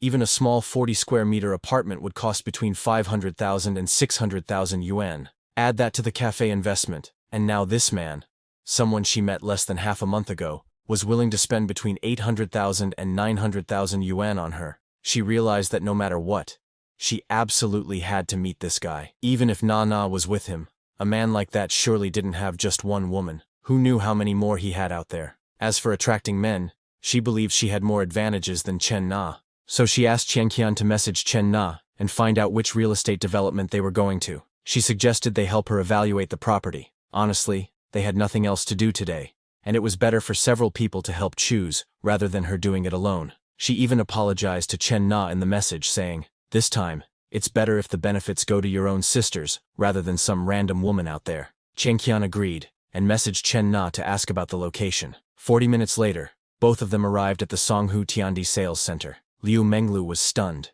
It was Songhu Tiandi. The smallest units in this development cost over 1 million yuan. Gifting a house worth that much? Just to keep a mistress? She thought. When will I ever have that kind of wealth? As Liu Menglu marveled at Songhu Tiandi, Chiang Qian spotted Chen Na and waved at her. Excited, she asked, Na, who's that handsome guy next to you? Introduce us. Chen Na smiled and said, this is Shen Yuan. Then she introduced her friends. This is Liu Menglu, a personal trainer. And this is Ho Chiang Qian, a Ferrari salesperson. Liu Menglu saw Shen approaching and admired his perfect figure. She suggested, if you have time you should come train at my gym. But in her mind, she was thinking, I never expected Nana's sponsor to look like he's only 25. Rich, young, and handsome? It's downright envy-inducing. Shen smiled and teased her. At your gym, I'm afraid I wouldn't be able to concentrate. Seeing that Chen Na didn't oppose the flirting, Liu Menglu began to suspect that Shen and Nana weren't really a couple. She also noticed the slight swelling in Nana's knees and realized the battle last night must have been intense.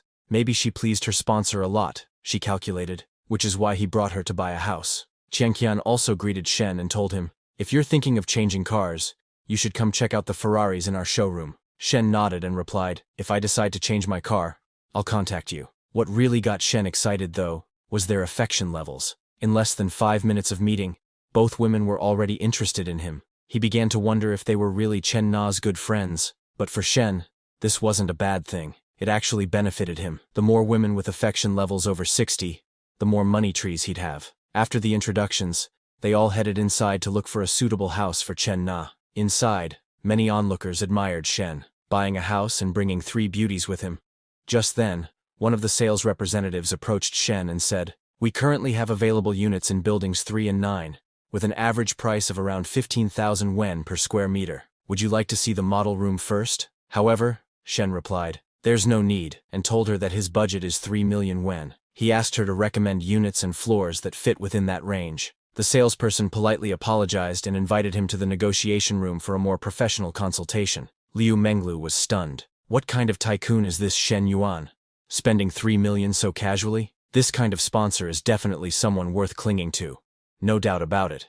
In the negotiation room, the sales agent did some quick calculations and told Shen, "With your budget, I recommend a 165 square meter unit, facing south, with a beautiful scenic view. After discounts, the price comes to 2,984,000 yuan. Seeing the price, Chen Na whispered and called Shen over, telling him, "That's too expensive." Shen smiled and said, "Don't skimp on expenses. A big house is more comfortable to live in." Hearing this, both Liu Menglu and Qian couldn't believe what they were witnessing. The woman wants to save money for him, but he insists on giving her the best? This man wasn't just rich, he was loyal and generous, a legendary sponsor.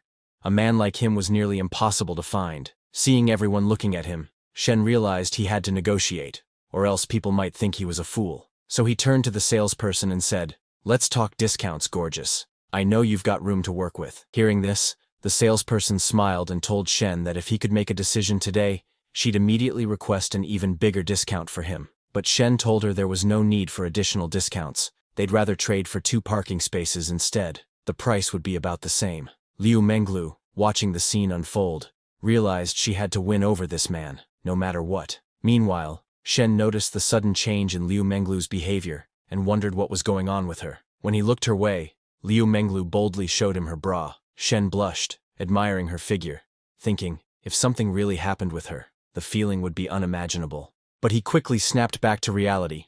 Now's not the time to get distracted. First, I need to close the house deal. I can think about this later. Half an hour later, after all discounts were calculated, the total price of the house came to 2.98 million yuan. The salesperson handed Shen the contract and asked him to sign. Both Liu Menglu and Qian were shocked. They couldn't believe Shen had just helped Chen Na buy a 3 million yuan house, and most importantly, he only put Chen Na's name on the contract. When will I ever get that kind of luck? They both thought. As soon as the contract was signed, Shen immediately received 14,900,000 yuan in his bank account. Shen was thrilled. His account balance had just crossed 15 million yuan. Even in his father's best days, they had never seen this kind of wealth at home. The system is incredible, he thought. If it weren't for Chen Na triggering the mission, I wouldn't have become a multi-millionaire overnight. Developing more female NPCs is definitely the right path. After that, he also received his second reward, a villa in Qingzhou Lake, Green City. The system told him to claim it at the sales office tomorrow at 9 a.m. Upon seeing this, Shen became even more excited. A villa? And it's one of the 10 super mansions in Star City. Meanwhile, the salesgirl looked at Shen with admiration. The real estate market isn't doing great, and yet Mr. Shen paid cash for a house for Miss Chen.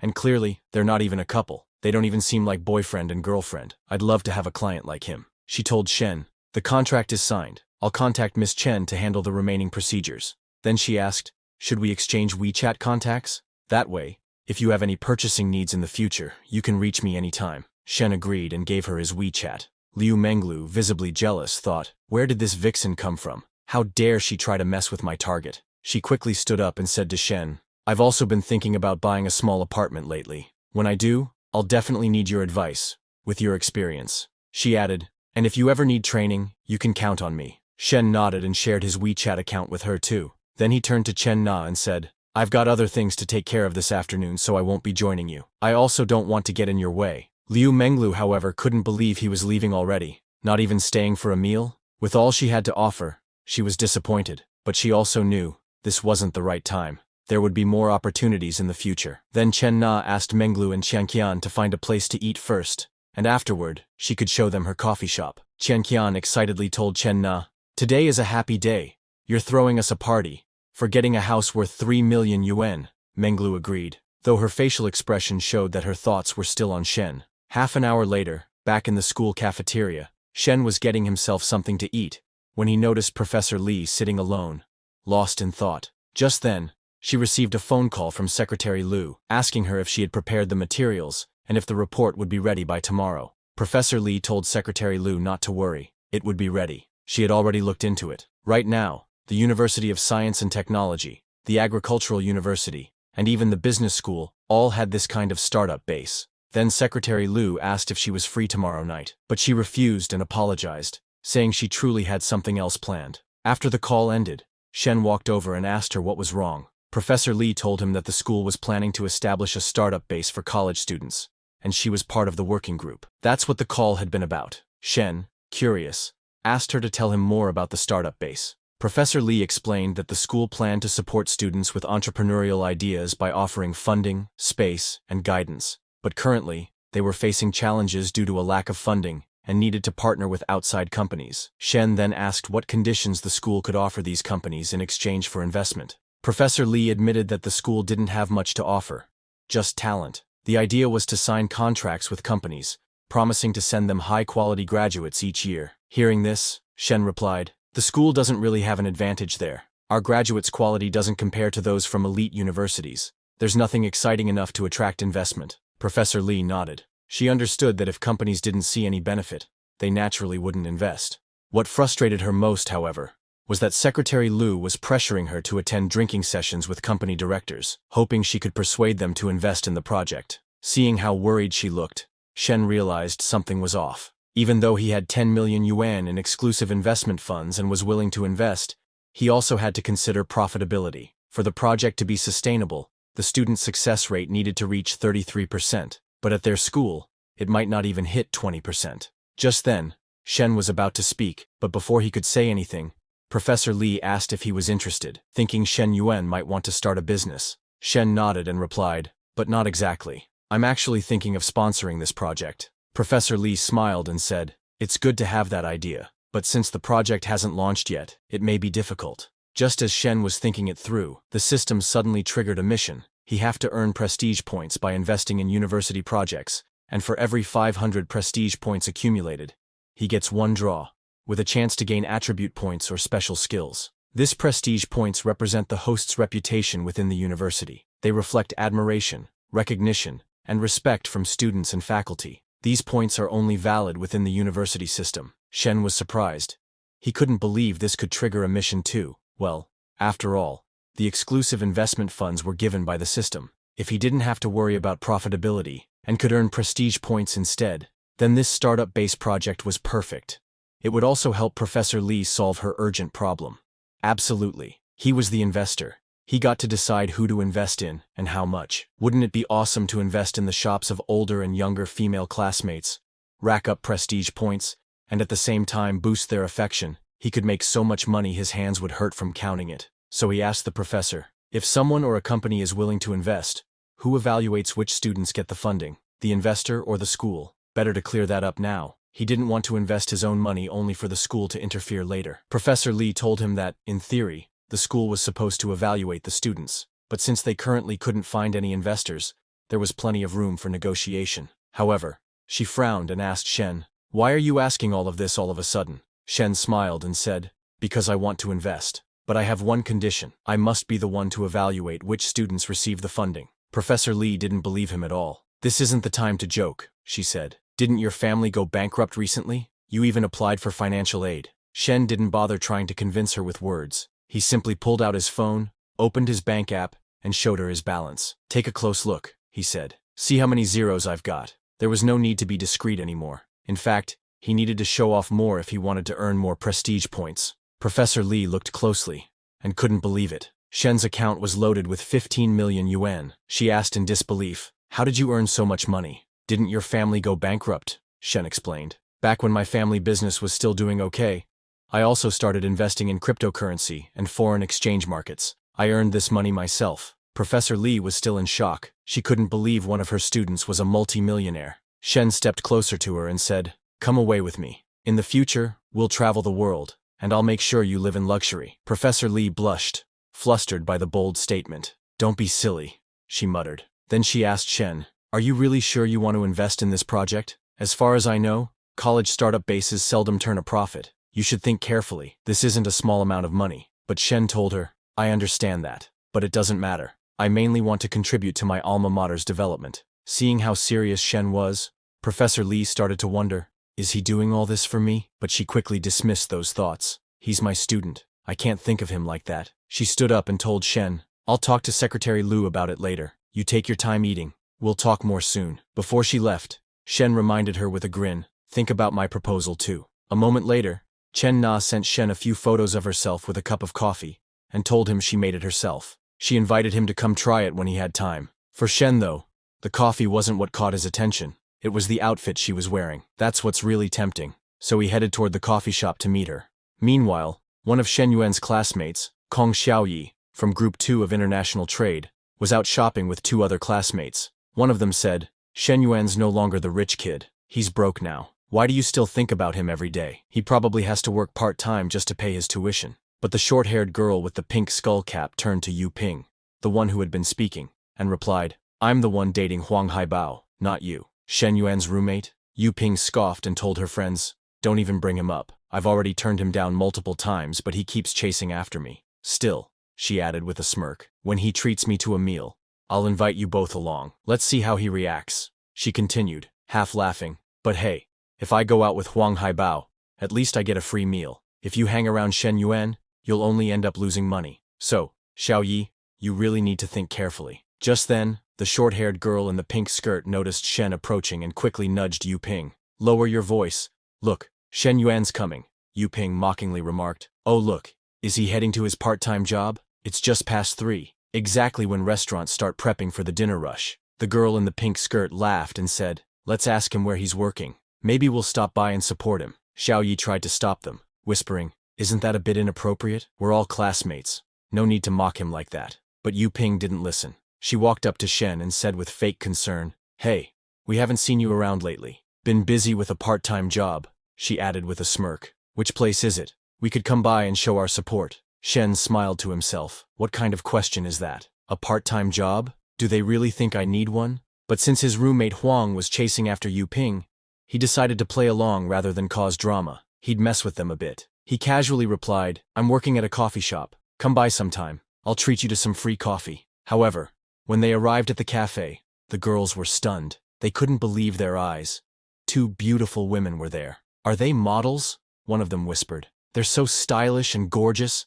They look like they stepped out of a manga." Their figures were unreal. Big bust, slim waist, firm butt. Is it even possible for someone to look like that in real life? As Shen approached, both of these stunning women leaned in warmly toward him, clearly familiar and close. Yu Ping and her friends were frozen in shock. Then, Liu Menglu looked at Shen and said with a playful frown, "Didn't you say you had things to do this afternoon?" But here he was, just casually hanging out, with 3 female classmates. Shen told Liu Menglu that he had found them on the street. They wanted to grab a coffee. So, he invited them to join. Then, he turned to Xiao Chu and told her to ask these 3 beauties what they wanted, and not to ask them for the bill as it was his treat. Xiao Chu asked them to sit anywhere they wanted, to scan the QR code on the table, and to order whatever they wanted. Yu Ping, however, couldn't believe that Shen was not an employee but the owner of this coffee shop. Upon seeing this, Xiaoyi told her friends it was better not to order anything. Yu Ping agreed with her suggestion. Embarrassed, both of them quietly walked out of the coffee shop. Yu Ping commented on how shameless Shen was. If he's so rich, owns a coffee shop, and has such a beautiful woman, why does he say he's working part-time? Seeing Shen's colleagues leave in a hurry, Liu Menglu asked him why his colleagues had left. Shen smiled and said, "Maybe they got scared when they saw those 2 stunning fairies." Hearing this, Liu Menglu, flirting and teasingly, told Shen that of course they're beautiful, but if he wants such beauty, he should also work hard and not daydream. Moments later, Chen Na made coffee for Shen and gave it to him, but she was not sure how much sugar he liked, so she made it half sweet. Shen flirted and told Chen Na that even if she made it with all the sugar, he would happily drink it. Liu Menglu couldn't believe that in such a modern era, he was still spouting these cheesy lines. But she knows when a handsome rich guy says cheesy lines, they sound different. Then she asked Shen to tell her how tall he is and how much he weighs, so she can calculate his BMI and prepare a good training session for him. Shen gave her all the details and told her that he had recently lost a bit of weight. Liu Menglu curiously asked him why he had lost weight. Shen looked at Chen Na and said it was due to energy expenditure. Chen Na blushed and whispered in Shen's ear, asking why he was saying that in front of her friends. Liu Menglu, however, realized what he meant. She advised Shen to exercise more and to gain 7 to 10 kilograms of body fat muscle. In short, she wanted him to subscribe to her gym. Liu Menglu smiled and told him if he subscribed now, she would give him a really good discount, and he wouldn't feel down. Shen simply told her that he would think about it. Liu Menglu then realized it was already past 4 and said goodbye to Shen and Chen Na, telling them that she had to go back. She had a class at 5, so she would meet them next time. But before she left, she winked at Shen. Shen, surprised, couldn't believe how bold she was in front of her friends, but he knew sooner or later, she would become one of his money-making trees. After Liu Menglu left, Shen grabbed Chen Na's hand and asked her to come with him to the second floor so he could give her a workout. Chen Na, confused, asked him what kind of workout. Shen told her to just follow, and she would see. On the second floor, Shen grabbed Chen Na and told her, "Your work skills aren't very good, you need extra training." However, Chen Na tried to stop him, telling him they couldn't do it here. Xiao Qiu was still there, but Shen didn't listen. He slowly started to remove Chen Na's clothes and started kissing her. Meanwhile, Xiao Qiu, who was on the first floor taking care of leftover dishes, just then started hearing some strange noises from the second floor. At first, she thought about what kind of noise they were, but slowly she realized what was going on. Her face turned red in embarrassment, and she quickly closed the cafe so no one could disturb them. However, before she closed the door, suddenly Liu Menglu walked inside telling her to open the door because she had forgotten her bag, but Xiao Qiu didn't want to. But when Liu Menglu insisted, she eventually opened the door for her. But when she entered and was just about to get her bag, she heard Chen Na and Shen's voices from the second floor. She couldn't believe they were so lively in broad daylight. She waited there. 10 minutes later, she was surprised to see how slim he was, yet so strong in bed. She realized that no matter what, she had to get Shen. Speaking loudly, she said to Xiao Qiu that she had found her bag and was heading out. Meanwhile, Shen didn't care, but Chen Na was embarrassed. She couldn't believe his friend heard everything. But for Shen, this was really exciting. He thought an exciting training session definitely needed listeners to be authentic. Liu Menglu, that fairy, had been eavesdropping downstairs for at least 10 minutes. Is this pay-per-view program free? Next time, he's going to charge her. Meanwhile, at the university, Secretary Liu asked Professor Li if she had told him that a student named Shen Yuan wants to invest in the startup base. Professor Li nodded. Secretary Liu asked her if he had the capacity, and if she had verified his funds.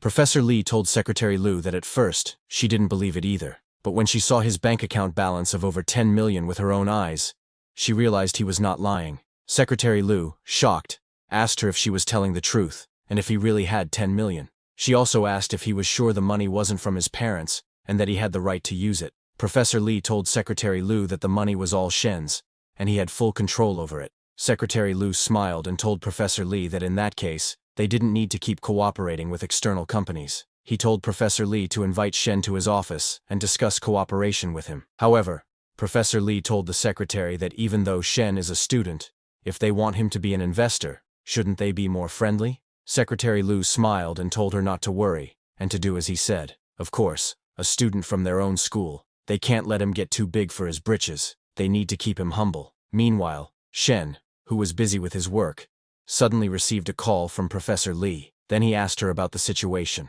Professor Li explained the whole situation, and the things that Secretary Liu asked her to tell him. Shen, after hearing everything, couldn't believe the school's attitude toward investors wasn't right. They want to control him. Even if he gave in this time, there's no guarantee they won't try to take advantage next time. So he asked Professor Li to turn on the speaker. He wanted to speak with Secretary Liu. Professor Li did what Shen said. Over the speaker, he told Secretary Liu that lately he had been very busy, and he had several investment projects to evaluate, so he would see them when he had time, and he told Professor Li Xiao to give him his number. But before Secretary Liu could say anything, he hung up the call. Professor Li blushed, unable to believe he actually dared to hang up on the secretary. She didn't expect him to have so much backbone. Secretary Liu's face went pale, and he couldn't believe a student dared to hang up on him. All the student leaders bow to him with respect. Is that stinky money all he has? He knows this project is urgent. If there's no progress soon, Secretary Kong will surely hold them accountable. So, he told Professor Lee that since Shen was willing to invest, to invite him to dinner. Professor Lee agreed, and messaged him. Shen smiled, thinking they wanted to invite him to dinner. Now he held the advantage in the negotiation. He must secure total control over the investment. First, he would make Lu Zhaojiang wait. Chen Na put on her clothes and said to Shen that if he was busy, he could go. They would have dinner some other time. Shen smiled, unable to believe what a wonderful woman Chen Na is. She is so considerate in everything. Chen Na blushed and got back to her work. Meanwhile, Shen received a phone call from Manhwa, asking him if he had time to walk around the sports field. Shen teasingly asked her if it was just a walk, or if there was something interesting. Embarrassed, Manhwa told him that they couldn't do that because she was on her period. Hearing this, Shen realized why she hadn't come to see him these days. Manhwa, still embarrassed, told Shen that if he wanted to, it wasn't totally impossible. Shen grabbed his pants and told her that her health comes first, and asked her to wait while he came to get her at the dorm. Sometime later, he reached the girls' dorm. Upon seeing him, Manhwa rushed at him and hugged him tightly. Shen told her to take care of herself these days, telling her that everything else can wait, but her health comes first. She kissed Shen on the cheek and asked him about their relationship, wanting to clarify what kind of relationship they have today, given that they've already done what couples do and more. Every woman wants a commitment. However, for Shen, that question is dangerous. But his affection for Huimin has increased, and she really likes him. So he told her that of course, they're a couple. Manhwa smiled excitedly, and declared that from that day on, she was the only girlfriend he had. But the other girls he had weren't called girlfriends. They were called honey, baby, darling, sweetie. Since Shen was being so good to her, she decided to give him a nice reward in a few days. Shen also told her that he would take her to buy a big gift this weekend, whatever she wanted. A car, or a house. Manhwa was surprised and couldn't believe he wanted to buy her a house and a car, but she told him that was too much for her. Bags and makeup were enough. But Shen told her not to worry about money. Since she was always at school now, she wouldn't use a car much. He decided to gift her a house first, and get the car when she needed it. Manhwa smiled and agreed with him. Then Shen took her back to the dorm, making sure she should rest more during her period. And tomorrow, he had to go to Qingzhou Lake to receive a mysterious property the system had given him. The next day, while Shen was on his way to receive the mysterious property, Liu Menglu called him and asked him to come to the gym. Shen smiled and told her he had some work to do today, but when he got free, he would come there. Liu Menglu smiled, thinking that with that tone, he already saw her as family. Let's see how many more days you can last. Just as she was talking to Shen, suddenly Miss Zhou, who is also Shen's ex-girlfriend, called her from behind. Seeing Liu Menglu so happy, Miss Zhou asked her why she was so happy this early, but Liu Menglu told her it was nothing. She was talking to a friend and found it really funny. However, Miss Zhou forced Liu Menglu to tell her. Forced by Miss Zhou so much, Liu Menglu eventually told her that a friend of hers got a super generous sugar daddy who gifted her a $3 million apartment. Shocked, Zhou couldn't believe it. He bought a $3 million house just like that. He must have at least tens of millions. But she asked Liu Menglu if, with that kind of money, the sugar daddy must be pretty old, right? But for Zhou, even if he's old, it's worth it. Her fool Ho Jun is getting stingier by the day, wants to sleep with her but won't spend a dime. She also wants a sugar daddy like that who can buy a $3 million house without any problem. But Liu Menglu told Zhou that the guy is barely in his 20s, and is even younger than her friend. Upon hearing this, Zhou thought if he is younger, he is probably an ugly guy. However, to her surprise, Liu Menglu told her that he is young, pretty handsome, and tall too. Hearing this, Zhou asked Coach Liu if her friend is very pretty. To snag a guy like that, she must be drop-dead gorgeous. Liu Menglu told her that both of them are pretty similar, each with their own charm. Zhou, upon hearing this, realized if she looks like Liu Menglu, no wonder men fall for her. Just then, she received Shen's message telling her that he was heading to Qingzhou Lake to receive the property. Liu Menglu excitedly asked Shen if he was going alone, and if she could come. Shen told her that he was going alone, but if she was free, she could come with him. Upon hearing this, Liu Menglu quickly sent him her location, and told him to come pick her up at the fitness center. Seeing Liu Menglu more happy, Zhou asked her what other good news she had that made her even happier than before. Liu Menglu apologized to her, telling her that she would have to cancel their session today and would refund her double. She told Zhou that the sugar daddy she mentioned asked her to join him to receive a property at Qingzhou Lake. Zhou was shocked because she remembered Qingzhou Lake. That luxury complex is one of the most exclusive areas. But she suddenly realized and thought, Wasn't the sugar daddy her friend's? Why is he calling her to receive the property? But she gets it now. Just like she expected from Coach Liu, she even stole her friend's man. However, she knows if it were her, with a man like that, she would probably do the same. As Liu Menglu was going outside to meet Shen, suddenly one of the trainers, Han Lihai, who likes Liu Menglu, asked her where she was going and reminded her that she had a class later. However, Liu Menglu completely ignored him and didn't want to talk to him. Moments later, Shen arrived in front of Liu Menglu's training center to pick her up. However,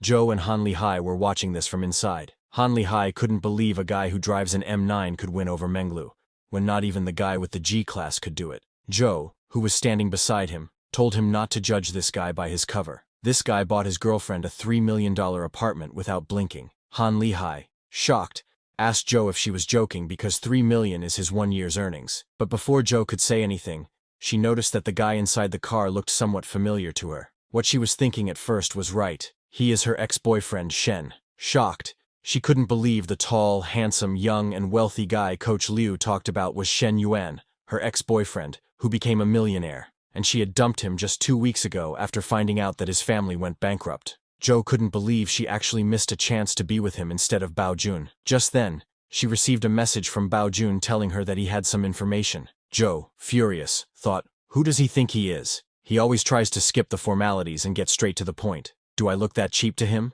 Bao Jun asked Zhou Min to come to his place tonight. However, Zhou told him off. Confused and surprised, Bao Jun asked Zhou Min if it was really her, but she blocked him. Furious, Bao Jun couldn't believe she blocked him just like that.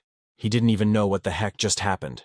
Regretting her decision, Zhou Min wondered if she still had a shot with Shen to get back together. She stayed up late, trained like hell, and now he turns out to be that good? Coach Liu, the girls from the university, and her bestie. No doubt they are all beautiful, but if she joins in too, would that not be too much? Meanwhile, in Shen's car, Liu Menglu was impressed by how huge Shen's car is. With a car like this, he could totally go off-road camping anytime. And when there's a hot girl with curves sitting in his passenger seat, no way his mind isn't going places, she thought. Shen smiled and told her that he doesn't usually think about, but off-road sounds nice, and he will try it sometime next time. Liu Menglu looked at him and said he really doesn't play by the rules. Shen smiled and asked what that would mean. Then he asked Liu Menglu, how about I say it like this? Coach Liu, I want to play ball. Liu Menglu smiled and pinched Shen's shoulder, saying he is such a tease. 30 minutes later, both of them reached Qingzhou Lake. Shen went inside and told the salesperson that he was here to finalize the house contract.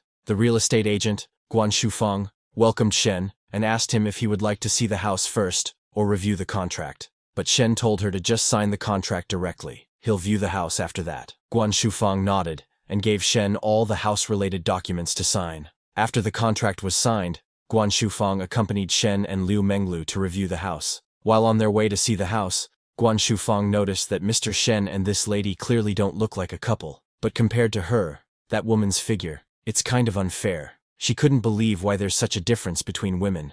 Women like her don't need skills. Just their looks and curves are enough to make men fall head over heels and willingly buy them houses. She is so envious. But she knows ordinary girls like her don't get those chances. Moments later, they reached the house, and Liu Menglu was amazed to see how gorgeous this place is. The life of rich people is like a dream everyone like her wants, and someday she also wants to live in a place like this. To achieve that, she's got to lock Shen down. Guan Shufeng also detailed the house to Shen, stating the villa's area is 610 square meters, but including the garden and facilities, it can reach 2,000 square meters. It's still bare, so he can freely design and decorate it. Liu Menglu was also impressed and couldn't believe how big this villa is. Just as Shen was amazed by the house, the system congratulated him on acquiring his first home and mentioned that a perfect life needs not just property, but uniquely styled interior decoration. So the system gave him 20 million yuan in exclusive renovation funds to renovate and modify his house. Shen,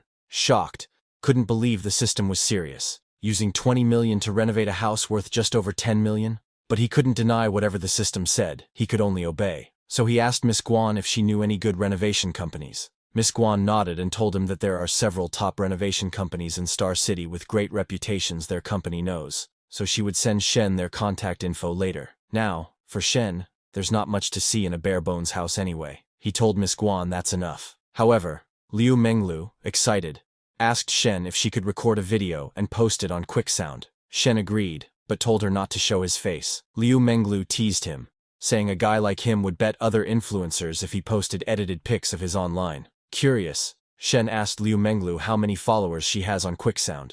Liu Menglu smiled and said that she has over 50,000 followers. Shen asked her if she has a lot of local fans. Liu Menglu nodded and told him that most of them are local. She teasingly asked him if he is trying to sneak a peek at her videos. Shen smiled and told her if 50,000 other men have already seen it, what difference does it make if he does? Liu Menglu got closer to him and told him that he is not like them.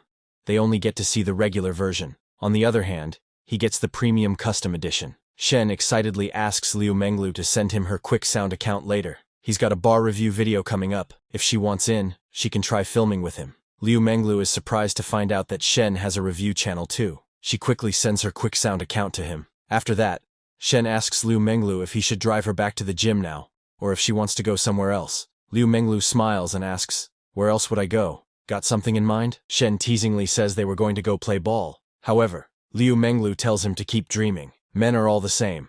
Yesterday, in that kind of place, he dared to hit on her bestie, and now he's still trying to act all smug with her. Upon hearing this, Shen stops the car instantly and tells Liu Menglu, "You dare bring up yesterday, when I haven't even done anything to you yet?" He tells her that since she cares so much about her, why doesn't she take her place? Liu Menglu is surprised and wonders if he's being serious or joking. She knows if a woman gives herself up too quickly, she comes off as cheap, and men won't treasure her. The harder Shen Yuan finds it to get her, the more he'll want her, and the more he'll invest in her. That's why she's stringing him along, giving a little taste each day. So after he works so hard to get her, he'll treasure her and submit completely to her. She doesn't say anything, and quickly gets out of the car, says goodbye to him, and asks him to drop by the gym sometime. Shen also says goodbye to her, and hopes they shoot sometime. Liu Menglu, excited, went back into the gym, excited to finally get what she wants. However, as she enters the gym manager, Huang Mingbo, calls her and asks her why she skipped her private client session this morning,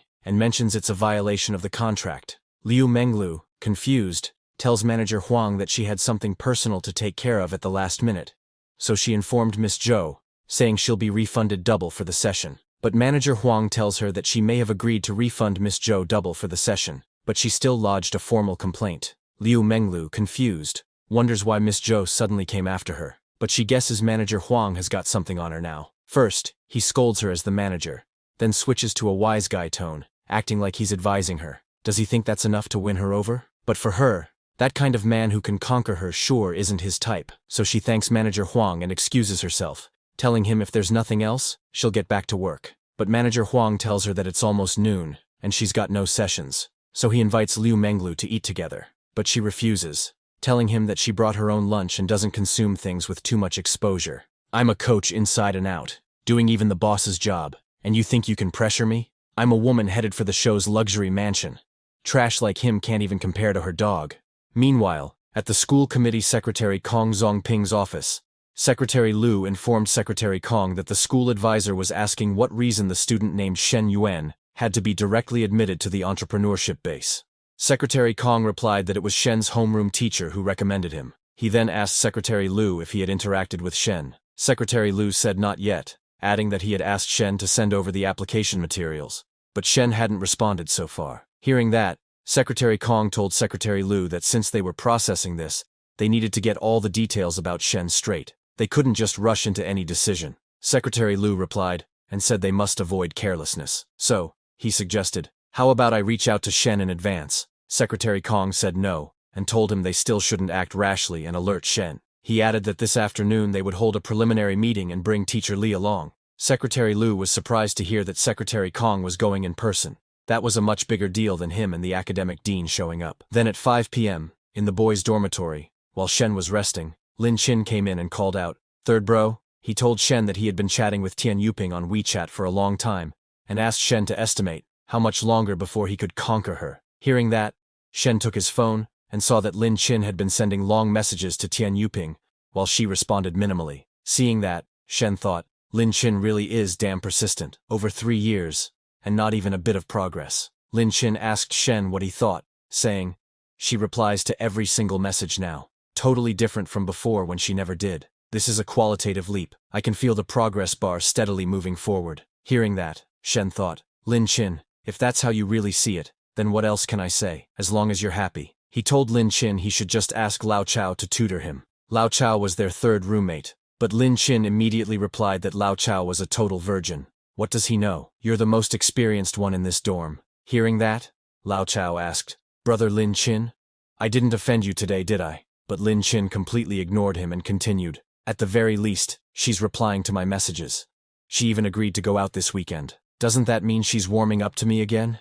He asked Shen to say something. Shen forced a smile and said, yeah, definitely. Hearing that, Lin Chin got too happy and said, if even third bro says so, then it's definitely happening. Seeing Lin's reaction, Shen thought, those higher-ups are seriously terrifying. Suddenly, someone knocked on their dorm room door. Lin Chin went to open it, asking, who's there? But the moment he opened the door, he saw Secretary Kong, Secretary Lu, and Teacher Li standing there. Shocked, Lin Chin asked, why are you all here? Teacher Li asked him if Shen Yuan was in. Lin Chin said yes, and invited all three of them in. Lin Chin was stunned to find that all three of them were here for third bro, wondering, did he break some heavenly law or what? Seeing both secretaries and Professor Li in the dorm, everyone started whispering, wondering why two school officials had come to a student dorm. A student asks others, what's going on? One guy said, they're here to see Shen Yuan. His family's bankrupt, but he's still buying a car and dating someone off campus. Isn't he probably doing something illegal? Hearing the commotion, John Peng arrived and added, for sure Shen's doing something shady. Otherwise, how would Shen Yuan have so much money? Definitely a big issue. Seeing John Peng there, the others asked him what exactly was going on. Did he know anything? Tell them more. John Peng told them that the source of Shen Yuan's money wasn't clean, so it was normal for the school leaders to come. They're probably just holding him until the cops show up, he added. Hearing that, Lin Chin stepped out angrily and told him to stop talking nonsense. John Peng laughed and said, whether I'm talking crap or not, just wait and see. Meanwhile, inside the room, Teacher Li introduced the two secretaries to Shen, telling him, these are Secretary Kong and Secretary Lu from the student committee. Hearing that, Shen stood up and greeted Secretary Kong. Secretary Kong formally introduced himself as Kong Zongping from the committee and asked Shen if he had time tonight to join them for a meal. When Shen heard tonight, he said, sure. Secretary Kong smiled and replied, I'll book the restaurant right now. He told Shen it was getting late anyway, so they should go together and talk properly about the entrepreneurship base. And so, Kong Zongping and the others left with Shen Yuan. Seeing Shen leaving with them, one student commented, looking at those three, it doesn't look like they're here to investigate Shen Yuan, more like they're welcoming a visiting official to exchange experience. But a jealous John Peng said, I bet they're just saving face for Shen Yuan. Didn't you see the news? Even when they arrest someone important, they still cover their head with a black hood. Hearing that, Lin Chin came out and mocked John Peng, saying, let's just say Shen's a deep cover agent. Two secretaries came to invite our third bro for dinner. Bet you didn't see that coming. Hearing that two secretaries were inviting Shen Yuan for dinner, everyone was shocked and said, that's some serious clout. Lin Chin tried to provoke John Peng further, saying, Shen Yuan must have done something huge if even the school leaders are lowering themselves to ask him out. Hearing that, John Peng grew very angry. Another guy said, Shen Yuan is terrifying. He's no longer on the same level as us. Meanwhile, Secretary Kong had taken everyone to Nanjing restaurant. Once there, Secretary Kong told Shen Yuan, go ahead and talk about your plan and requirements. I want to fully understand what you're aiming for. Shen told Secretary Kong that for him to invest, his conditions must be met. Of course, this won't result in any loss for the school, he added. Secretary Kong replied, there's no need to hold back. Speak freely. Shen then told them he wanted full autonomy. That meant he decides who gets the investment and how much, and the school can't interfere in those decisions. Hearing that, Secretary Lu was shocked, asking, what did he say? He told Shen, that's not how it works. But Secretary Kong asked Secretary Lu to calm down. He then turned to Shen and said, university entrepreneurship bases involve many sides, especially with the Education Bureau involved. Even if all the funds are from private investors, it's still tricky. Former principals always had to consider the student success rate from these programs. Hearing that, Shen smiled and told Secretary Kong, without funding, talk of success rates is just empty words. He told them they could consider him the base's actual person in charge. Success rate depends on whether the supported students can make money. And since I'm investing money, of course I want them to make money. Our goals are actually the same. Shen was speaking from the heart, because the system's mission was to help him build up new industries and reputation, then slowly turn him into a tycoon. In the future, he would definitely need lots of professionals to manage his massive industry matrix, so rather than hiring outsiders later, why not use this base now to train his own core team? What's even more important is that the system's missions require a large number of female NPCs. The women out in society are nowhere near as easy to handle as college girls. And the quality of girls at their school? It's famously the best in all of Star City. After thinking for a few minutes, Secretary Kong told Shen that regarding his request, he would have to get back to him after attending a seminar with the Education Bureau leaders. Shen agreed to that. Then, with clinking glasses and flowing wine, the dinner finally ended late into the night. After their dinner, Secretary Kong and Secretary Lee walked to their car. While leaving, Secretary Kong told Teacher Lee that since Shen had been drinking and couldn't drive, she should take him back. As he said this, Teacher Lee went with Shen. As she got into the car, she told Shen, "Your new car is super spacious." Shen smiled and told her, "I got tired of driving sedans, so this time I wanted to try an SUV." Just then, Teacher Lee got a call from her sister, Lee Meng, who told her that she had to switch shifts and couldn't help with the move. Teacher Lee told her it was fine because she had already arranged for a mover. She reassured her sister not to worry, saying she had something to do now and would talk later. Hearing the conversation, Shen asked Teacher Lee if she was moving. Teacher Lee said yeah, and told Shen she was moving in a couple of days. The lease on her last place was up, and this new one was something her guardian and she were renting. Shen immediately asked if she wanted him to help her move. Teacher Lee told Shen that wasn't ideal because he just got a new car, and helping her move didn't really feel right. Shen smiled and told her, "It's no big deal. A car's just a tool, something for moving things. If it makes students feel cool, that's great too." But Teacher Lee still insisted, telling Shen not to trouble himself because there were still a lot of separate things to buy. Shen wasn't backing down either. "Come on, counselor. Stop trying to dodge it. I'm your student. Helping you move is no big deal." Hearing that, Teacher Lee started blushing and finally agreed.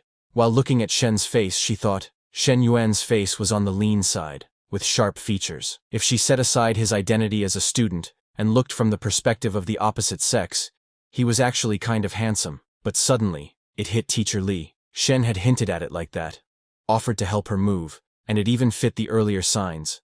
That meant, he really is into me. And about that bag, he said before it was a high-quality knockoff, but judging by his actual financial situation, it must have been genuine. To confirm it, she asked Shen if he remembered the bag he had given her before. Shen said, "I remember." "What about it?" Teacher Lee turned to him and said, "You said it was a replica last time. It was actually genuine.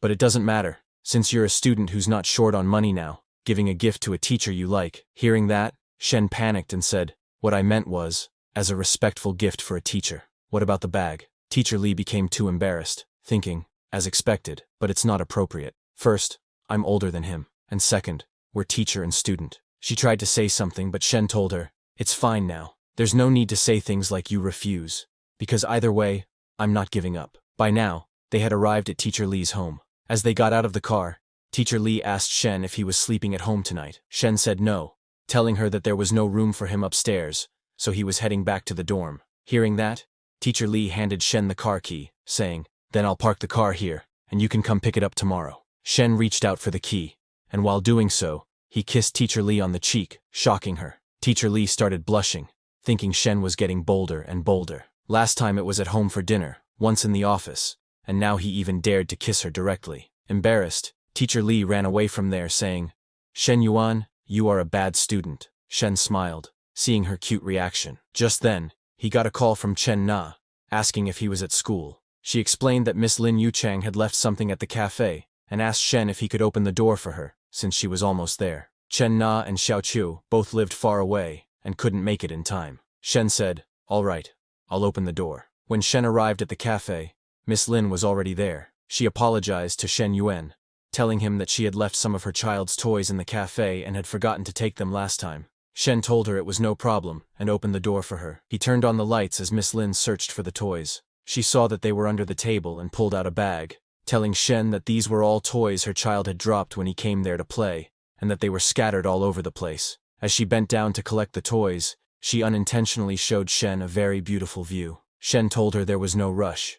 She could take her time searching. He asked how old her child was. Miss Lin told Shen that her child was 3 years old and quite cheeky. While speaking, she also picked up a wine bottle. Seeing the wine, Shen wondered to himself, could it be that Miss Lin often drank alone in the cafe? Miss Lin looked around the cafe and, with a sad expression, said, I've taken everything. Seeing her like that, Shen asked, can't bear to part with it. Miss Lin touched the table in front of her and told Shen, it's not that I can't bear to part with it. It's just that I think of the days and nights it accompanied me. Noticing that she was suddenly feeling emotional upon seeing the scene, Shen realized this must have something to do with her husband, Zheng Xianyong. If it weren't for the sadness in her heart, she wouldn't be alone in a cafe, drinking to drown her sorrows. You can come back often to have a look. But Miss Lin said she might not come back anymore and turned to leave. Shen called out to her, and pointing at the wine in her bag said, Miss Lin, if you don't mind, could I have a couple of drinks with you? Miss Lin was surprised and asked, is that appropriate? Shen replied,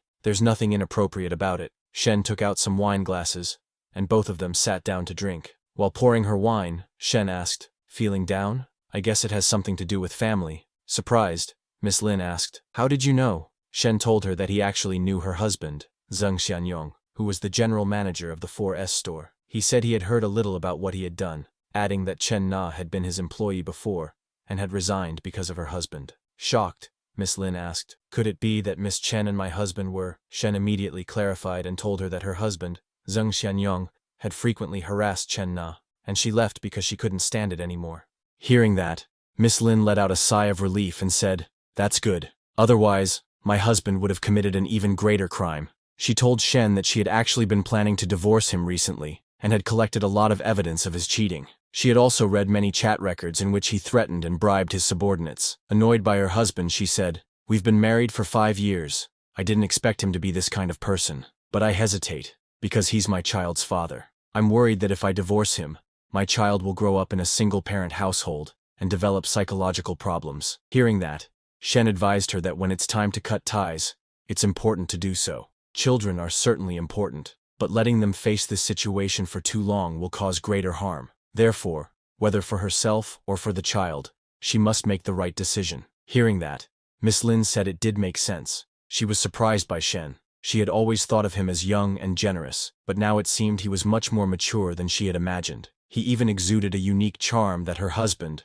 Zheng Xianyong, lacked. Looking at Shen's face remembers an old saying that you can't judge a man by his appearance, but being with a good-looking man can at least make you feel a lot better. Thinking all that, she started blushing and thanked Shen. It's no problem. After finishing her first glass, Miss Lin stood up and said, Shen said okay, and stood up to see her off. Just then, Miss Lin suddenly slipped on the floor. Shen quickly grabbed her and told her to be careful. Miss Lin, who was in Shen's arms, looked up, and seeing him so close, she began blushing. She softly said, sorry, as she stood up. Shen was confused. Why was she apologizing? But he didn't mind it, because her body smelled amazing. Before Shen could react, Miss Lin suddenly reached out and kissed him on the cheek. He was speechless. It was the same thing he had done to teacher Li, and now it happened to him. Embarrassed, Miss Lin immediately turned around and left. Watching her leave, Shen wondered, what does this kiss even count as? He was disappointed, muttering, this isn't enough. They should have gone one round.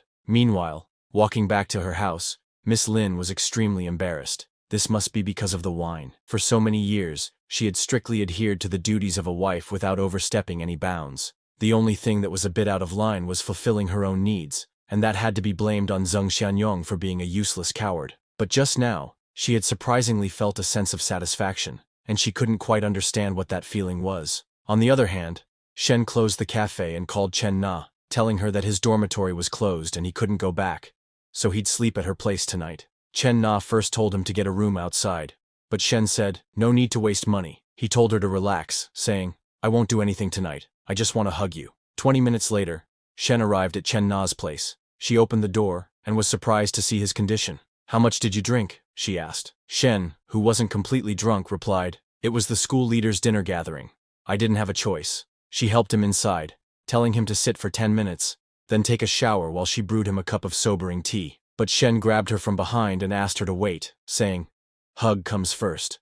Chen Na let him hug her, but Shen wasn't satisfied, and slowly started moving his hands. Embarrassed, Chen Na asked, is this what you meant by, just a hug? Shen replied, I'm just hugging, not doing anything else. Nana, you know my character. Hearing that, Chen Na thought, the first time I deceived myself by saying he came up to drink water. The second time, I told myself it was training. And now, this time, the excuse is even more pathetic, actually saying just hugging and doing nothing. She asked Shen, what do you mean by character? Do you still have one? Saying that, she pulled herself free. Shen then asked Chen Na, "Don't we have trust between each other anymore?" But Chen Na replied, "You said it yourself, so you can sleep using that quilt. It's just hugging, right? Then we'll use different quilts and sleep on the same bed." Saying that, she immediately jumped onto the bed and hid under her quilt. Seeing her, Shen thought, although I was half-hearted the first 2 times, I thought Chen Na had already accepted it, but I didn't expect that she was still too conservative to let go.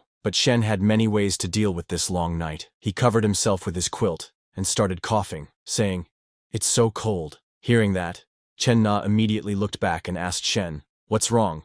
He told her, "The air conditioning is too cold." Hearing that, she turned to adjust the temperature, but Shen immediately grabbed her from behind, saying, "There's no need to adjust it. It'll be all right if we share a quilt." Chen Na finally realized that it was just an act, but it was already too late. Shen didn't give her any chance to reject, and both of them had a very long night. The next day, when Shen woke up, he found that Chen Na had already left a note saying, "I'm heading to the cafe. I've washed your clothes. They're not dry yet, so I bought you a new set of clothes. Breakfast is in the steamer. If the food's cold when you get up, you can heat it up." Reading that, Shen got so happy, thinking, "Where else can I find such a good woman?" He decided he must reward her. He needed to allocate some time to buy a car for her. Just then, he got a video call from Liu Menglu, who was wearing gym clothes that almost revealed everything. She asked Shen, "When will you come to the gym? I'm still waiting for you." Seeing her, Shen's hormones immediately kicked in. He quickly moved his phone farther away, knowing she was playing these kinds of tricks early in the morning.